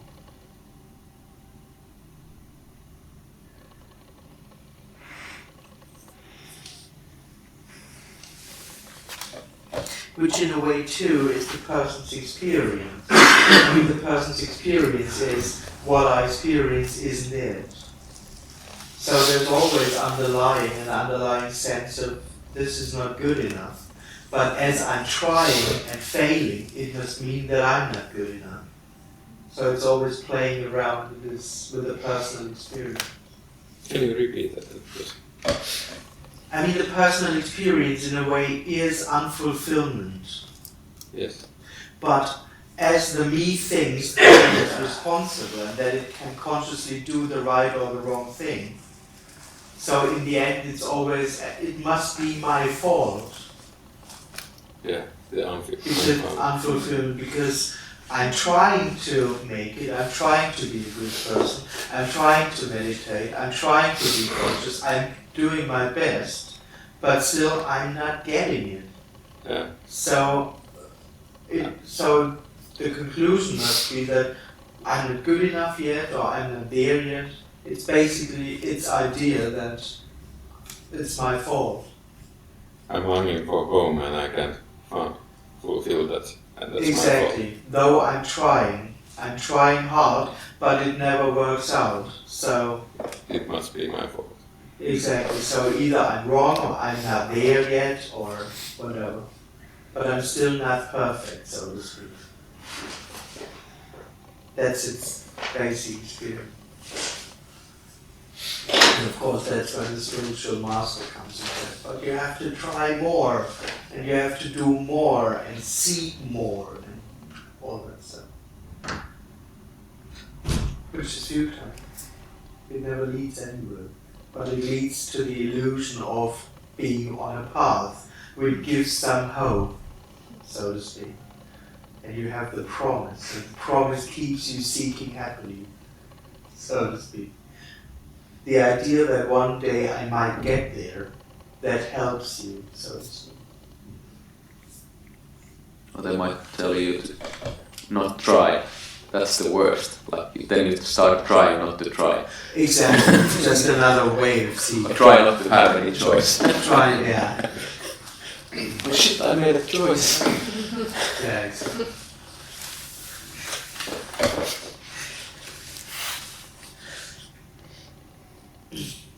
Trying to be no one.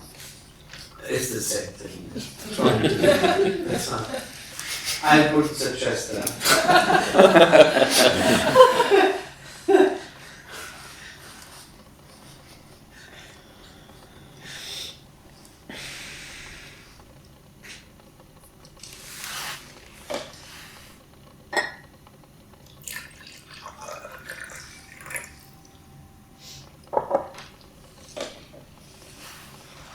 It's like our neighbor, he had a mailbox and he had taped it so he won't get any bills.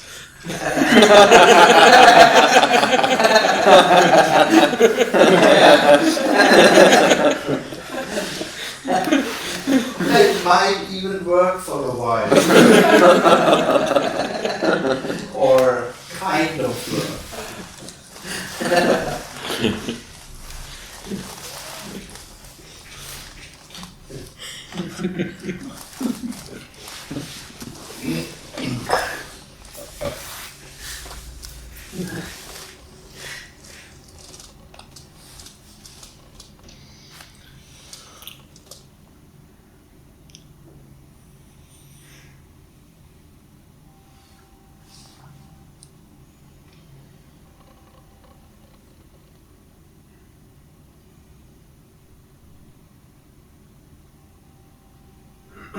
So when the me is gone, but they're still functioning as a human being, Yeah.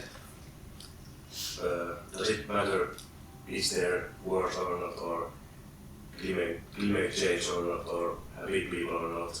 No, It doesn't matter. it doesn't matter.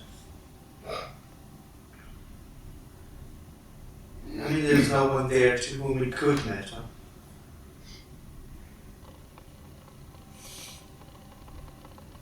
But spending money still could happen. Or not using plastic bags. Or not flying. In the end, for no reason. How about sex? Just happens.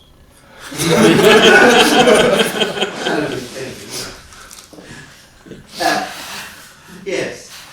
Yeah. I mean, also there's just nothing that seeks anything in that. It's not part of getting fulfilled in a way. But yeah, it could still happen. It would be everything. No, that there is no any more personal drive, you know. Absolutely, yeah, one could say so. Yes. Yeah. Isn't that boring life because you don't need fulfillment anyway? It's not boring because there's no one there anymore. No, it's not boring. Because what is also everything. It's nothing and everything. But yeah, seen from the me, it sounds like a very boring life. Of course. Because, well, I mean, all me has is this illusory life, which it means to experience things. So for the me, that sounds very, that's where what the values are. Yeah, the In movement enjoying of- them, in seeking, in having good experiences. That is what me sees as, oh, that's what life is. And that's what my aliveness is about. That I want things, that I go for them, that I have meet people, that there is meaning, that it is about something. I mean, seen from the me, these are all things that are important and worthwhile in a way. So yeah, seen from the me, what is being described here may sound just very dead and boring. Which in the end it isn't, because this is still coming from a personal viewpoint, like, if I'm there but I don't have experiences, I don't have that, I can't enjoy that, that sounds cool. That's why there is no meaning of life. Yes, of course. There is no life in that sense. There is no meaning to a flower or a dog or nothing has meaning. Nothing knows about meaning, it's just me.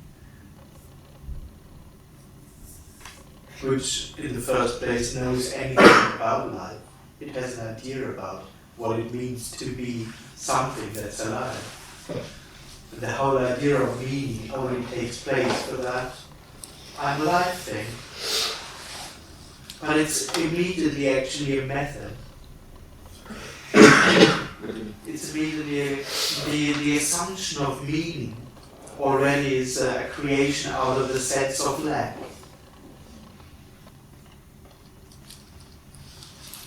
So the idea is, I'm sitting in this room, this can't be everything, so it must be good for something else. And then it's fine again for me. Oh yeah, if it's for my enlightenment, I can easily sit here and bear this. But if this is just for nothing,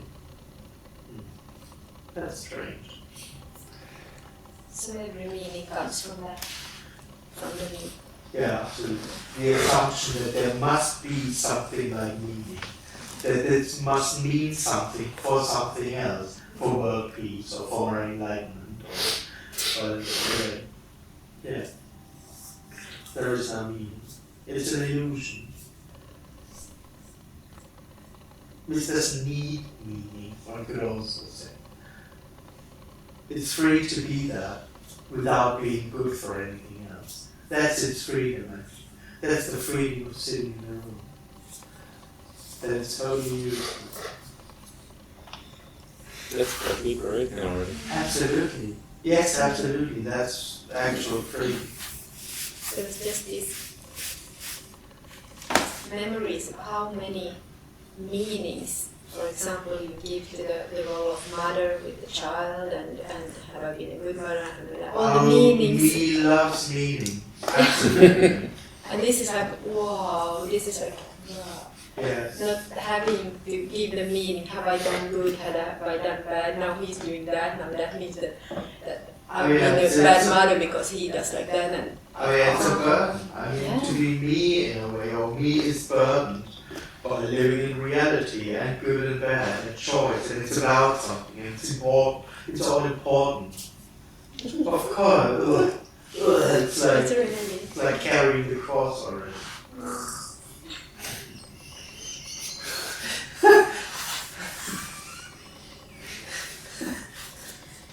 So meaning of life is what me.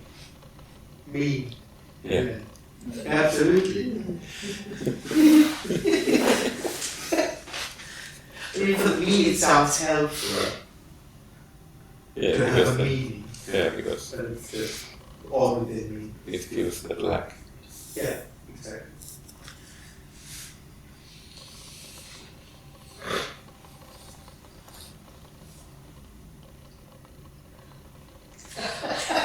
it's quite liberating. It's really Yes, absolutely. Yes.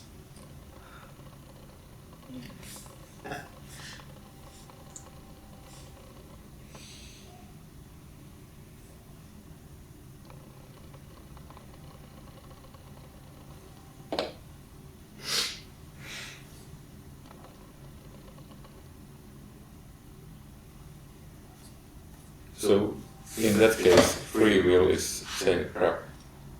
Yes. Because then you need to choose right or wrong, and you have the power to choose right or wrong. Not really. That's the dream, actually. But I'm talking about the concept of free will. It's just one dream. Absolutely. Yeah. That I'm a person who could consciously choose A or B is an illusion. Or I can choose I'm a person or no one. Same thing. Yeah. There is no one there who could choose that. Yeah. But that's I have that picture that if because of free will I have failed because I have chosen to be a person. Exactly, yeah, me even thinks that itself is personally chosen by me. Yeah. No. I mean, no one chose to. It's same like with waking up in the morning. I mean, no one chooses that. It is what apparently happens. When someone, so to speak, wakes up, but no one did that. So to be me is no one's fault. Can't I blame anyone? No, no. If you need someone, I would take God. But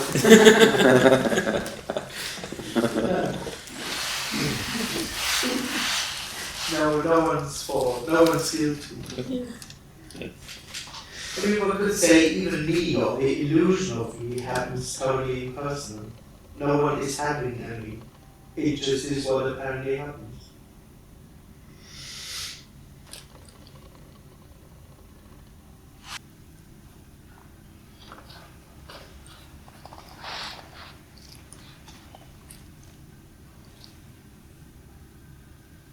It's quite amazing how much you put value or meaning for different things. Yeah. Yeah. What's important, what's something. Yeah. I mean, it's always regarding some bigger goal. It's always important for something. Yeah. In a way. Yeah. Yeah.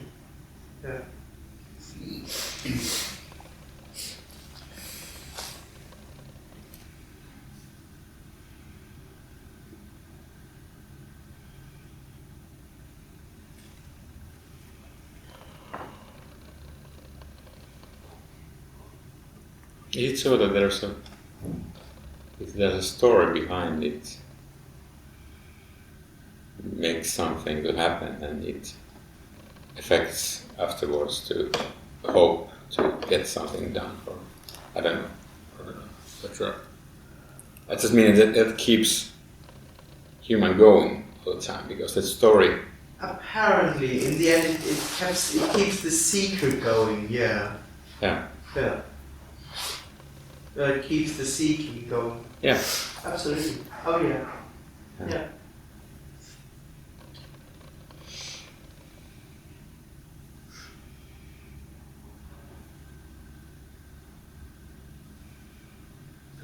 And does anything happen if there isn't a story behind? Oh yes. Happening. That's the thing. Functioning doesn't need a story. Yeah. Yeah, that's a bit different, but if person wants to do something, it needs a story. I mean that. Yeah, that's how the seeker lives. Yeah. One could say, or the person lives, or the illusionary person lives. It's always in order to. Yeah. Exactly. It only lives in a story, and it only lives in a story of time and purpose. Yeah. So I get up in the morning in order to work. I go to work in order to earn money. I need money in order to buy food. I go to the fridge because I'm hungry. I come here because of. Yeah. It's to always make the world better. Exactly. Find peace. Always in order to, and the big in order to, so to speak, is to become hopefully fulfilled at some point. To reach that point where it's really good for me. When Yeah. I can say, now the work is done. And reward. Exactly. It's always in order to. And of course, if you say to the me, oh, it's all for nothing, it's really, it wouldn't do it. Let's say it's immediately wrong, so to speak. This is for nothing. So me says, oh, then I should go somewhere else. So yeah, me always lives in a personal soul.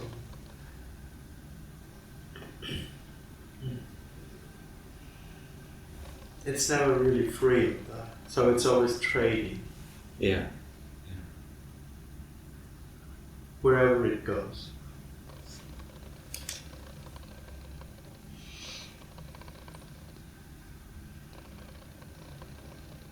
Can me starts to fight when it sees that it's near disappearing? No. Yeah, kind of. I mean, if we talk like that, it sounds like as if there really is someone Yeah. who is doing something. Oh yeah, but it can feel very threatening to the me. Yeah, That it can be something like fighting. yeah. Yeah, absolutely. Of course. Doesn't have to, but it happens for some people. Yeah. Yeah.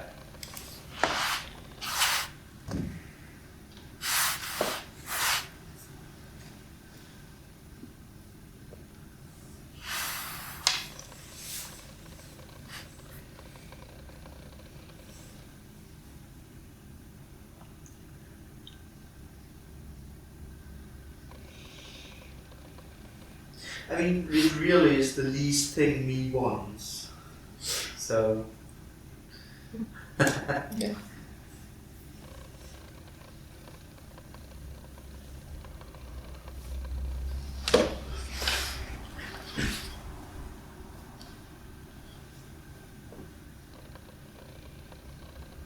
But I think is it the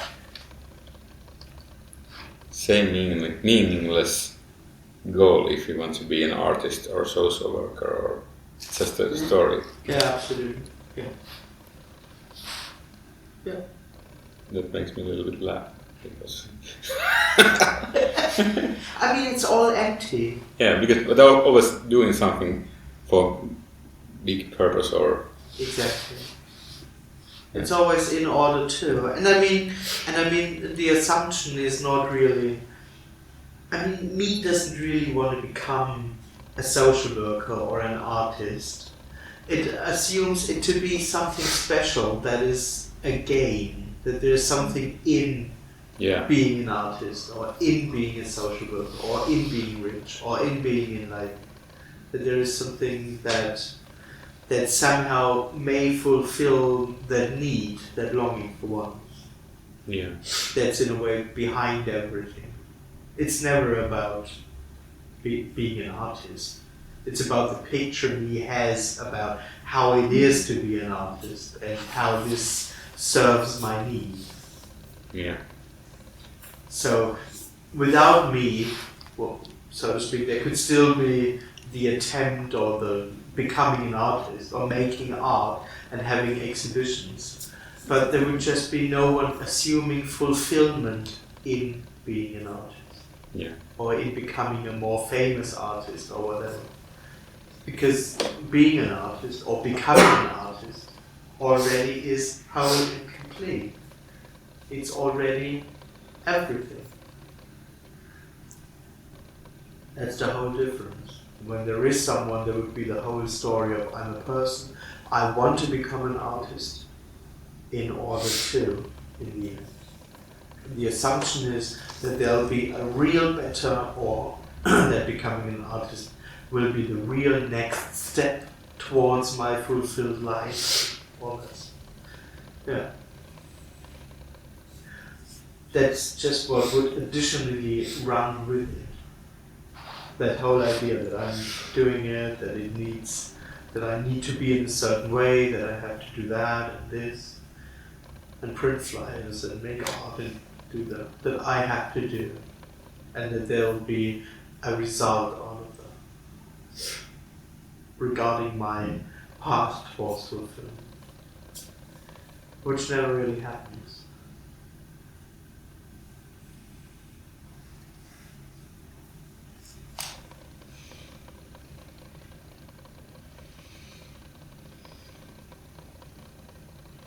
But I could start painting.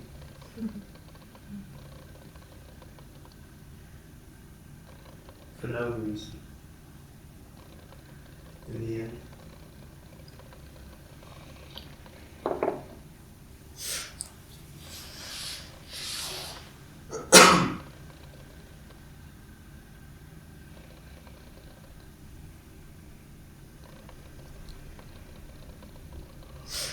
What about money? One has to work to get the money to to do all these things. Or No. no. Well, That's nice. well. I mean, not really, but I mean, you may find yourself working even without me. It's not you who goes to work. It's not you who does work. It's in a way the added artificial reality. Getting up and going to work is what happens. Earning money is what happens, or not. It's a dream and an illusory burden that I have to do it. That I have to get up in the morning, that I have to do that. That's the dream. Getting up and go to work might happen anyway. It doesn't need you. It happens anyway. Absolutely. Or not. But that burden that I have to do it, and without me it wouldn't work and all that. That's illusory.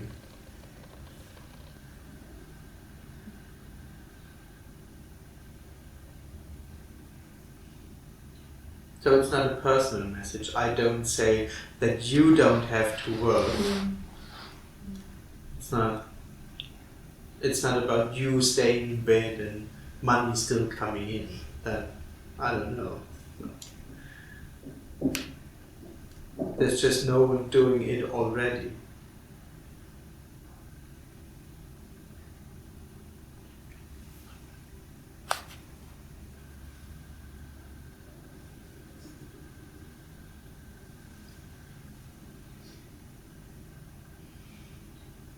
No one is doing nothing. No. No one is working. No one is doing anything. Yeah. There's no one there. That presence is illusory. That there is a person who does run the show is a dream. There is no one running the show already. I just think it is like. So, yes, thinking, yeah. It's a little bit deeper, it's an experience in a way. Yeah, feeling. But exactly. Yeah. Let's just run with it additionally.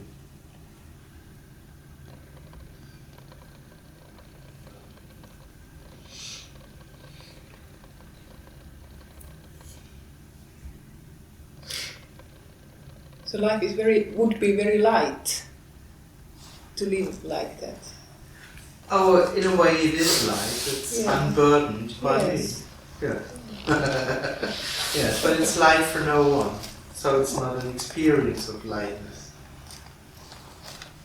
But of course it's very easy and simple. That's light in it. Yeah. There's no effort. It's sitting in a room in Helsinki is effortlessly this. Is there even a Helsinki? No, of course not. I'm sorry.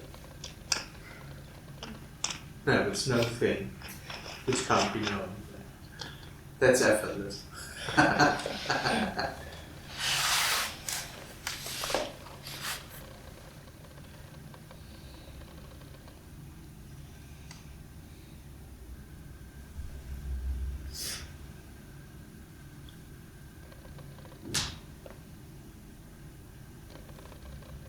So to me makes it all heavier somehow.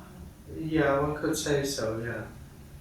Well, it doesn't really make everything heavier than it is, But it lives in that illusion, yeah, that I'm a real person, that this is a real situation on a real world, that my longing is real, and my attempts are real, and good and bad are real.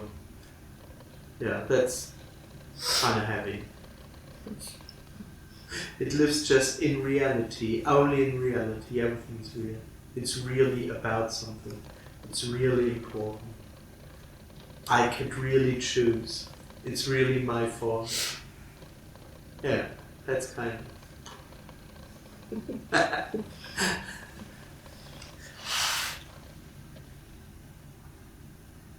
I should really be different.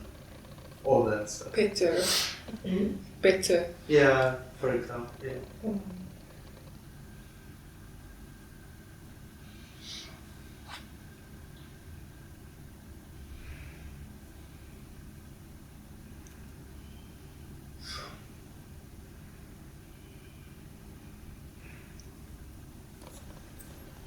Yesterday I was thinking about and before I've also thought about if the illusion of me disappears or this is seen as what it is, then what would be kind of the purpose of doing things, and we talked about that yesterday. So, but just trying to clear my thoughts here. Yeah, I'm not really sure what I'm asking, but now I'm thinking that if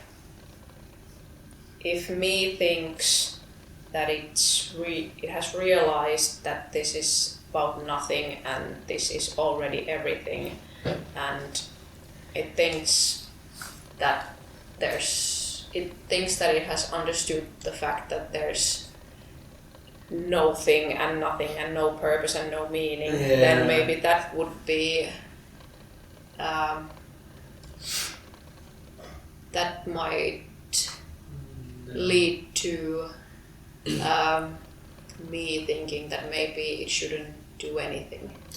Exactly. So me lives in the illusion of having understood something, and then it tries to draw conclusions out of that. Yeah. And some of those conclusions could be very strange. Yeah.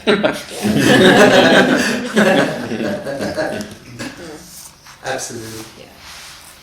Because I've been struggling with the idea that if this is seen, then there would be no doing of things, no buying of Ferraris, and no going to work, and it could be. No one knows. Yeah.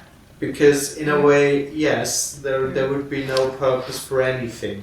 Yeah, but I'm just thinking, like, the idea in my head is that if, like, here the illusion disappeared or something like that, then like everything would just change.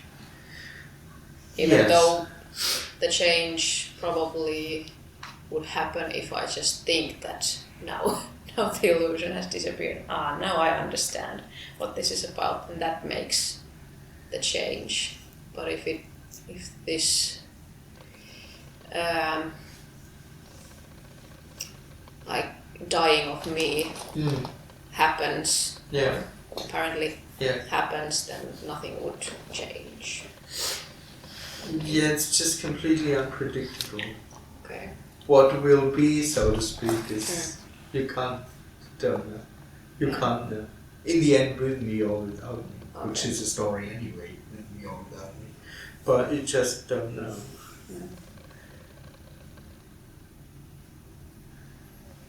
I mean, you quitting all your jobs and not doing anything and staying in bed and for months, it could happen, so to speak, apparently. Yeah. So I've been trying to explain this non-dualism thing to some of my friends who never heard about it before, and then I always end up in the situation that they think that this is like nihilism.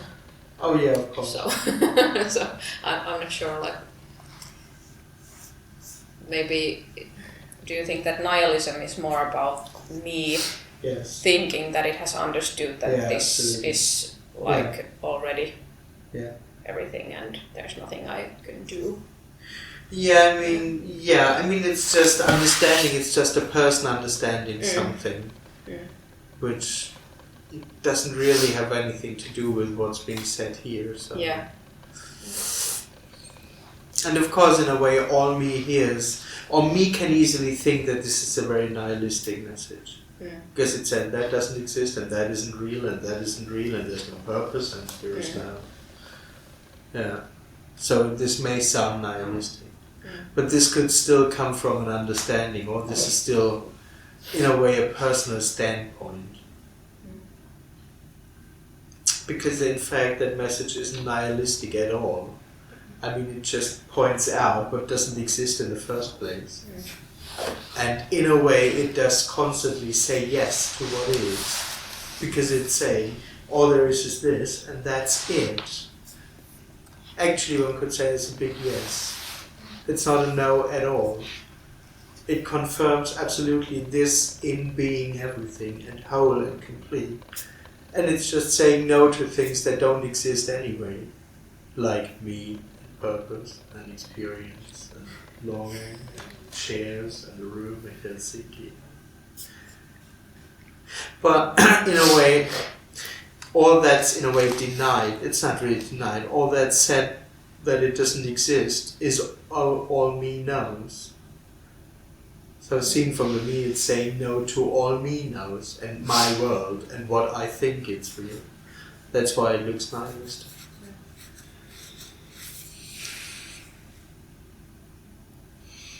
And in a way, me can't understand it anyway. So me will turn it into a concept, or like your friend, or oh, it's nihilism, or oh, it's philosophy, or oh, it's Advaita, or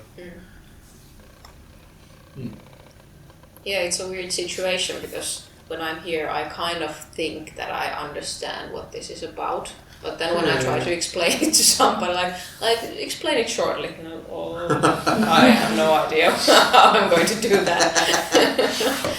Yeah, absolutely.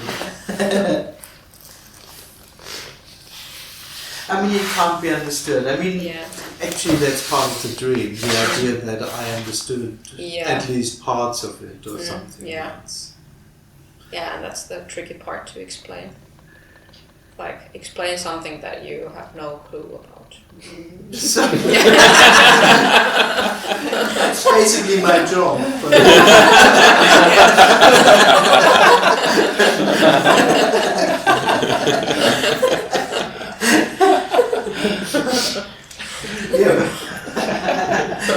But you can't tell someone. Yeah. It's just impossible. I don't tell someone. Yeah. I don't try to explain here. There's no attempt to pass on any message. But of course this would be the person's idea. Someone asks, what is this about? And then you try to give an information. You try to say something. That's already in the dream, so to speak. Yeah. Because this isn't about anything. You will never say, you will never find a truth of what this is about. There is no issue, non-dualism in the end. And of course someone who has nothing to do with that only assumes something, that it's about something.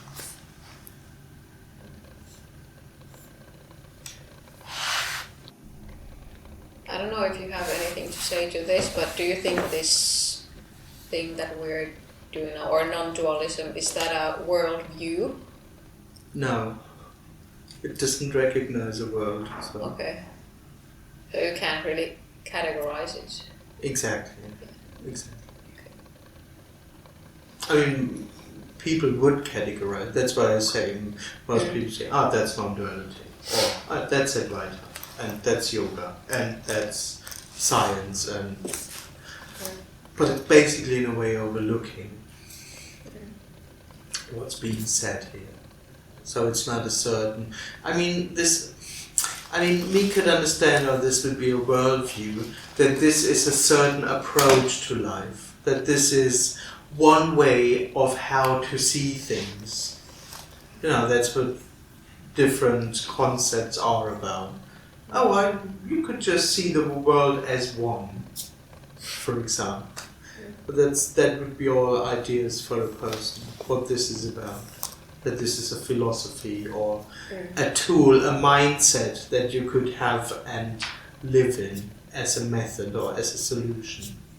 This would almost be religion, just a certain belief of how the world functions or how it is.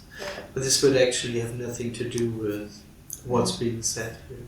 In a way, this is much more, it sounds like a story, but it's much more actual.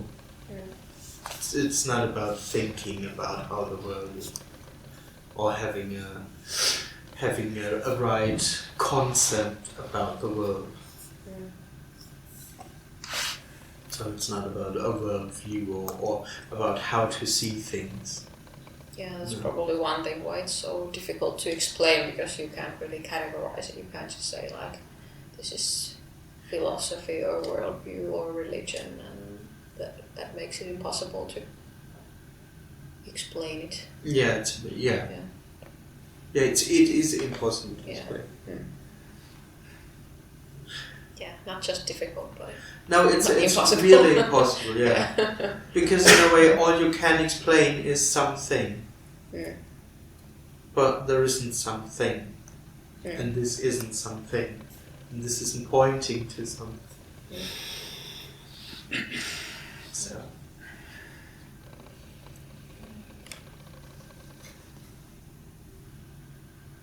It's like trying to explain what deep sleep is, or what happens after death.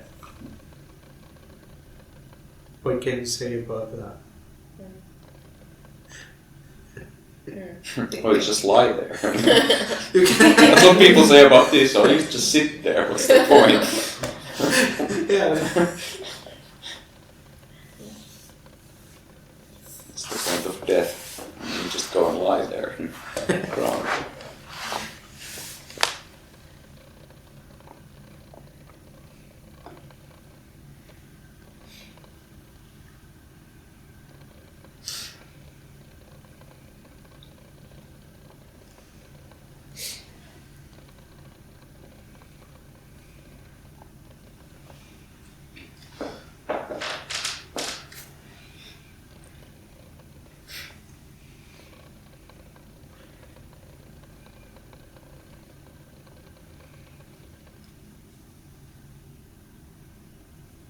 But if you say non-dualism, it is a kind of religion nowadays. It's kind of a stamp that you put on almost anything. If you Google non-dualism, it's just 99% of the stuff is nothing to do with this. It's something else. It's like a self-knowledge, self-inquiry. Exactly. The basic, just the old stuff rebranded with the new. Exactly. So most people keyword. think that this is philosophy or another method or another way of seeing things. Of course, that's what most people think, that there is an issue, non-dualism, and that non-dualism has a certain message in contrast to many other messages. And of course, and the person thinks, I could choose which message I like most or which concept I like most. Then I can work on that and go deeper into that by inquiring into that issue and know more and studying Ramana Maharshi. And studying Ramana and all that. Absolutely. That's what most people think that this is about. With a troublesome word in that sense, because if you say, gives a... I don't like it anyway. I don't really call it anything. So I never was really into this non-dual, whatever that means. So, because it is in a way, it has, in that sense, it has nothing to do with a concept, non-duality. This isn't something, it's no thing, whatever that is, as sitting in a room. So That's even more difficult to advertise. Sitting in a room. Yeah. Exactly. Welcome, 90 euros. And you can't even stare a wall. Not even wall provided. But that could actually get some people really curious. What is there to get?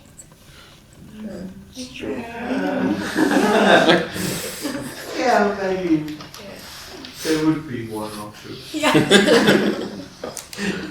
Some really crazy.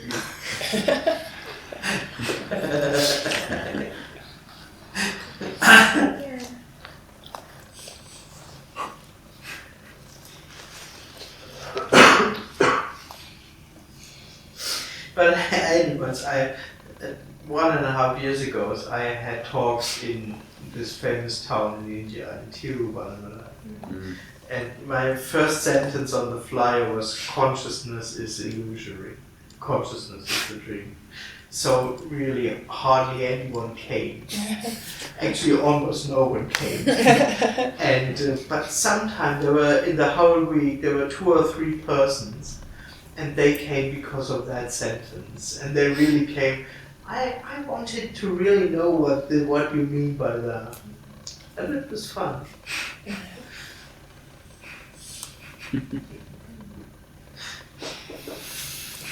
Otherwise it wasn't probably a good sentence to advertise in Tiru.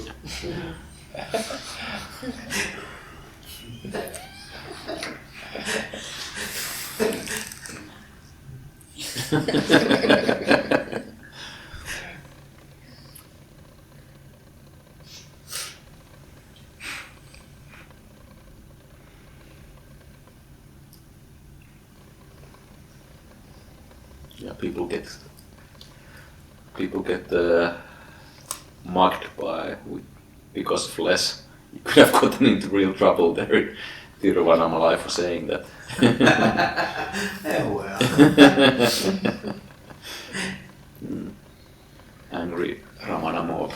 I know. I mean, it was interesting because after me, I knew it because we talked to some other guests in the hotel room.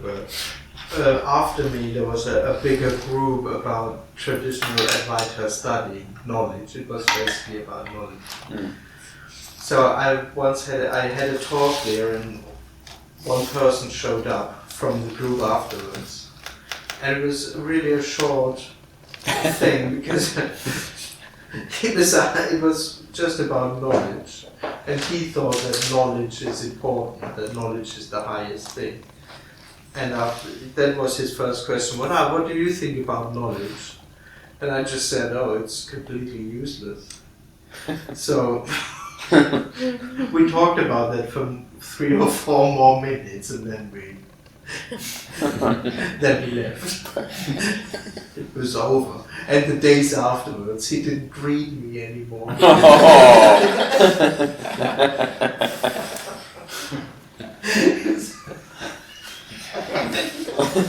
tried to ignore me. That was my impression, at least. But before that, he was very hello. So.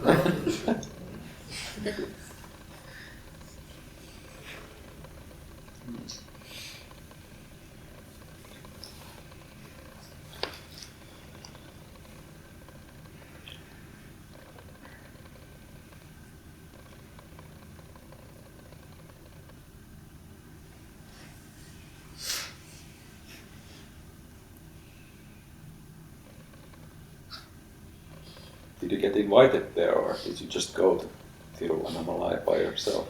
No, we had a holiday there. Ah, okay. And we were there for quite a while, actually. And the idea was when we are there anyway, I could also do talks. But what mostly happened, I was actually writing the English book there, because no one basically came to the talk. Good time to write. It was perfect. So 1/3 of the book I was sitting there typing. One person sneaked in, stayed for half an hour, we talked, and then they left again.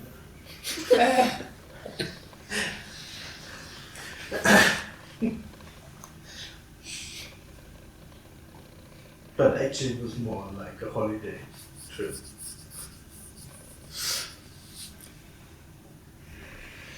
It's a beautiful place. No. A lot of seekers. Yeah, it's kind of nice. I'm not necessarily a complete India fan, so.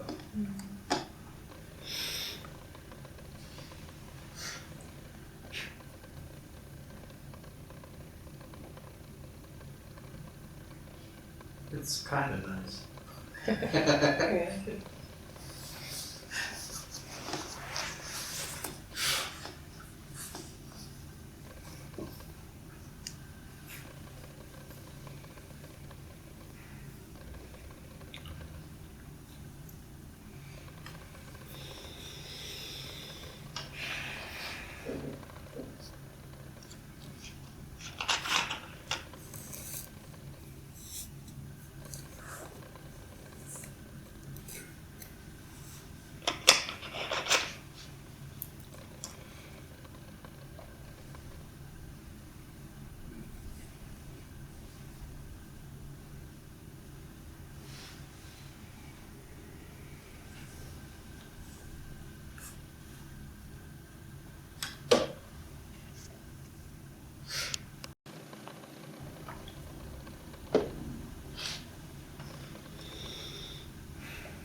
Can you talk about choices or free will? Because it seems to me that that there would always be like an endless number of choices from which yeah. I can just pick where I want to go or what I want to do, or like, yeah, what will be the best one. But it's like, it's a very powerful illusion that I can just all the time pick from like an endless buffet of choices. Yes.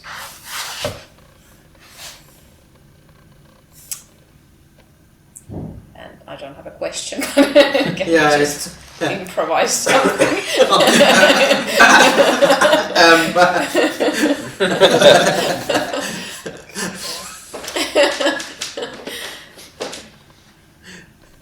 Yeah, why is the illusion so powerful? Oh, in the end, for no reason. Yeah. One could say it is. That's why it's powerful, because it just is what apparently happens, and when that is the impression, that's the impression. So that was what I heard when they say, why is this illusion so powerful? The idea would be that there could be a less illusioned way, so to speak. But if that is the impression, I could do that, and that, that's what happens. And of course, yes, it's illusory, because in the end there is no one who chooses what's being chosen.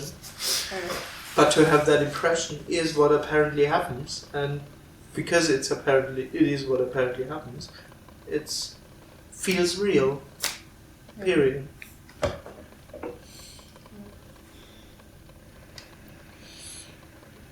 Would you say that there is no feeling of regret then? Like in there? Yes, one could say so, yeah. Yeah, there Because isn't. the regret comes from thinking that I could have done something different and chosen something different. Exactly, yeah. No guilt. I mean, there could be sadness or frustration or all kinds of things, but not attached with the story of I could have done it differently. Yeah.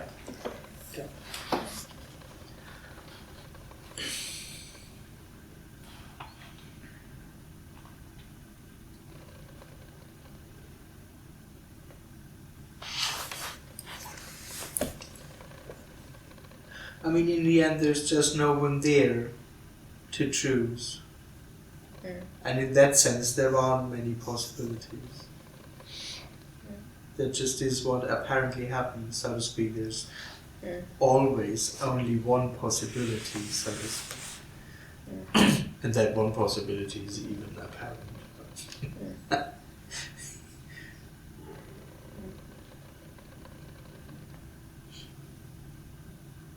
But of course, me apparently thinking, oh, we can stay here, we can have dinner, we can do that or that, is what apparently happens. And of course, when there is someone, there is the dream that there are really possibilities and that I could really choose.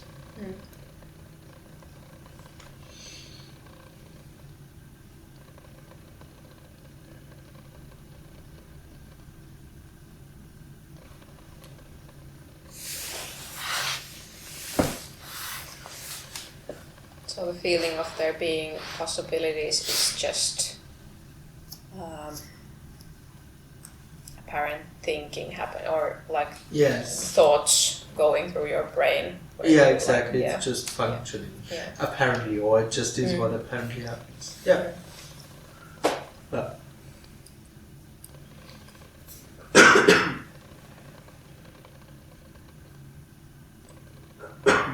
but there's, in that sense, no one living in the burden that I have to decide.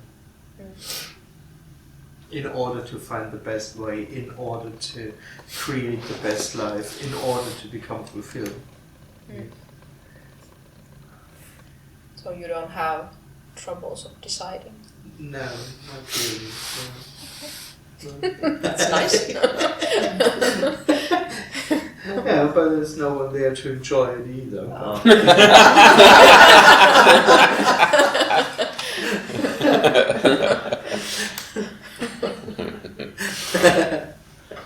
So it's like no pain, no pleasure. Yes. Sort of. No, sort of, exactly. No experience of pain or pleasure. Yeah. The last hope, just left. Oh yeah, there is no hope. I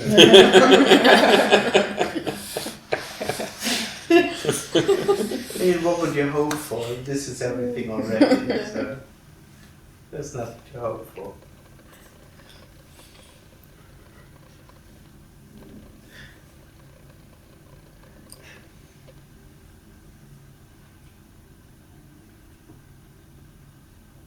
So hope also comes from the illusion of there being choices. Yes. Well, not only of the illusion of it. I mean, hope in a way, for me, hope is a very important thing. Because in a way, all it has in the end is hope. Because its basic experience is, this isn't it. So, it must still come. It must be somewhere in the future. I'm hoping for that. Well, I strongly believe in that, but in the end it's a hope. That one day I'll be really happy. And that hope or that idea somehow keeps it going, keeps it alive. Otherwise it would be hell. Otherwise it would just be me being here, experience sitting in a room, which isn't everything. So, me needs hope. Hope for a better.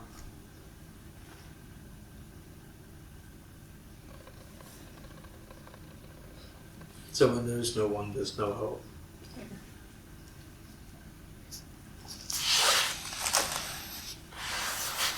So we sitting here, either we have hope or then we feel like we are in hell. Yeah, kind of. That sums it up quite well.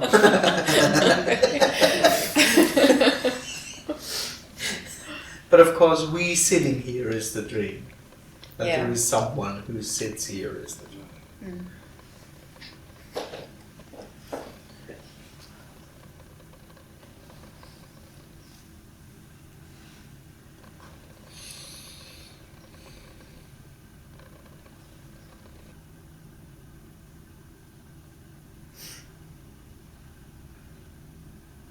I don't know if you already talked about it or if you even want to answer, but how or when or where did it happen there that me died? Or do you remember? No, not really. Because, well, in my story, I didn't have an event. So, in the story, there could be an event, but I didn't have one. In the story, we could say I just slowly and subtly faded out. So it wasn't like snap. Exactly. Or one could say, I mean, in the story, at one point, it was just over, but it was unnoticeable in that sense. Yeah. And I think it was around, I think when I started the meetings, actually this came out of this death.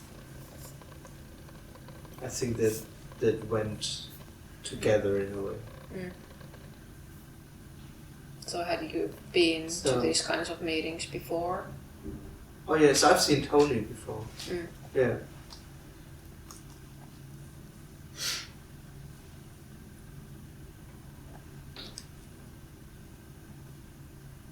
So it was beginning of 2011. But I can't really tell an interesting story about that because there was no event, nothing I could.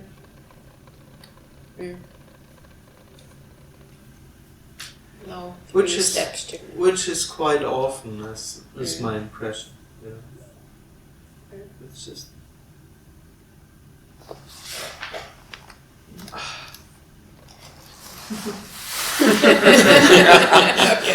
That's a great pantomime about it.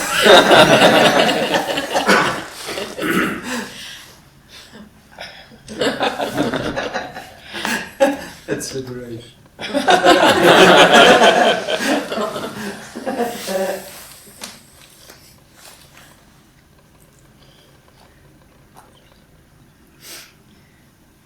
So compared to before, actually, my last 2 years, so to speak, were quite relaxed in a way. Compared to before, I was seeking very desperately many ups and downs and all that stuff. But at one point, a lot of it just dropped off. For no reason. For no real reason, no. No, I faded out for 2 years. But of course, I wouldn't have said that in that time. In that time, I was on a personal path towards an unfulfilled future, of course. Still. There weren't a lot of spiritual stories going on anymore, or not that much there were before. But I was still a person moving forward in time and developing towards the real.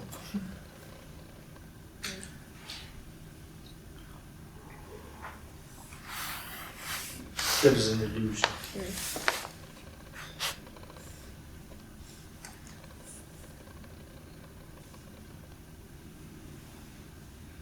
And before I arrived there, I died. I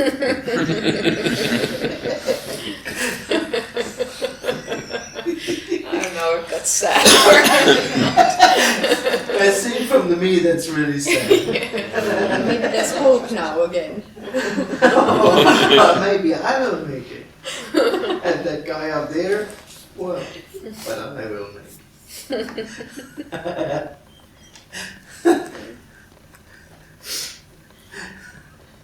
Shortly before I became enlightened. We got like 2 days to go. This fucking liberation thing sneaked in.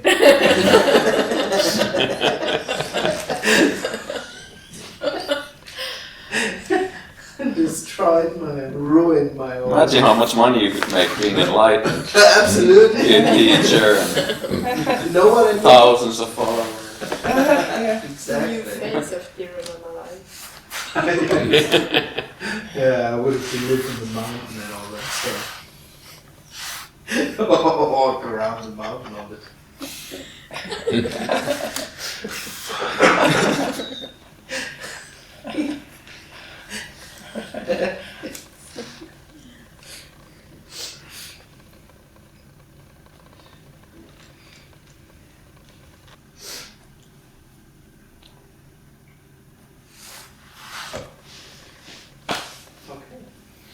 There's nothing to take away with. There's no message, there's no solution, no homework to do, no practice. There is no one there in the first place, so there's no one separate. This is all there is. It's whole and free and natural as it is already. Thanks for coming. Thank you.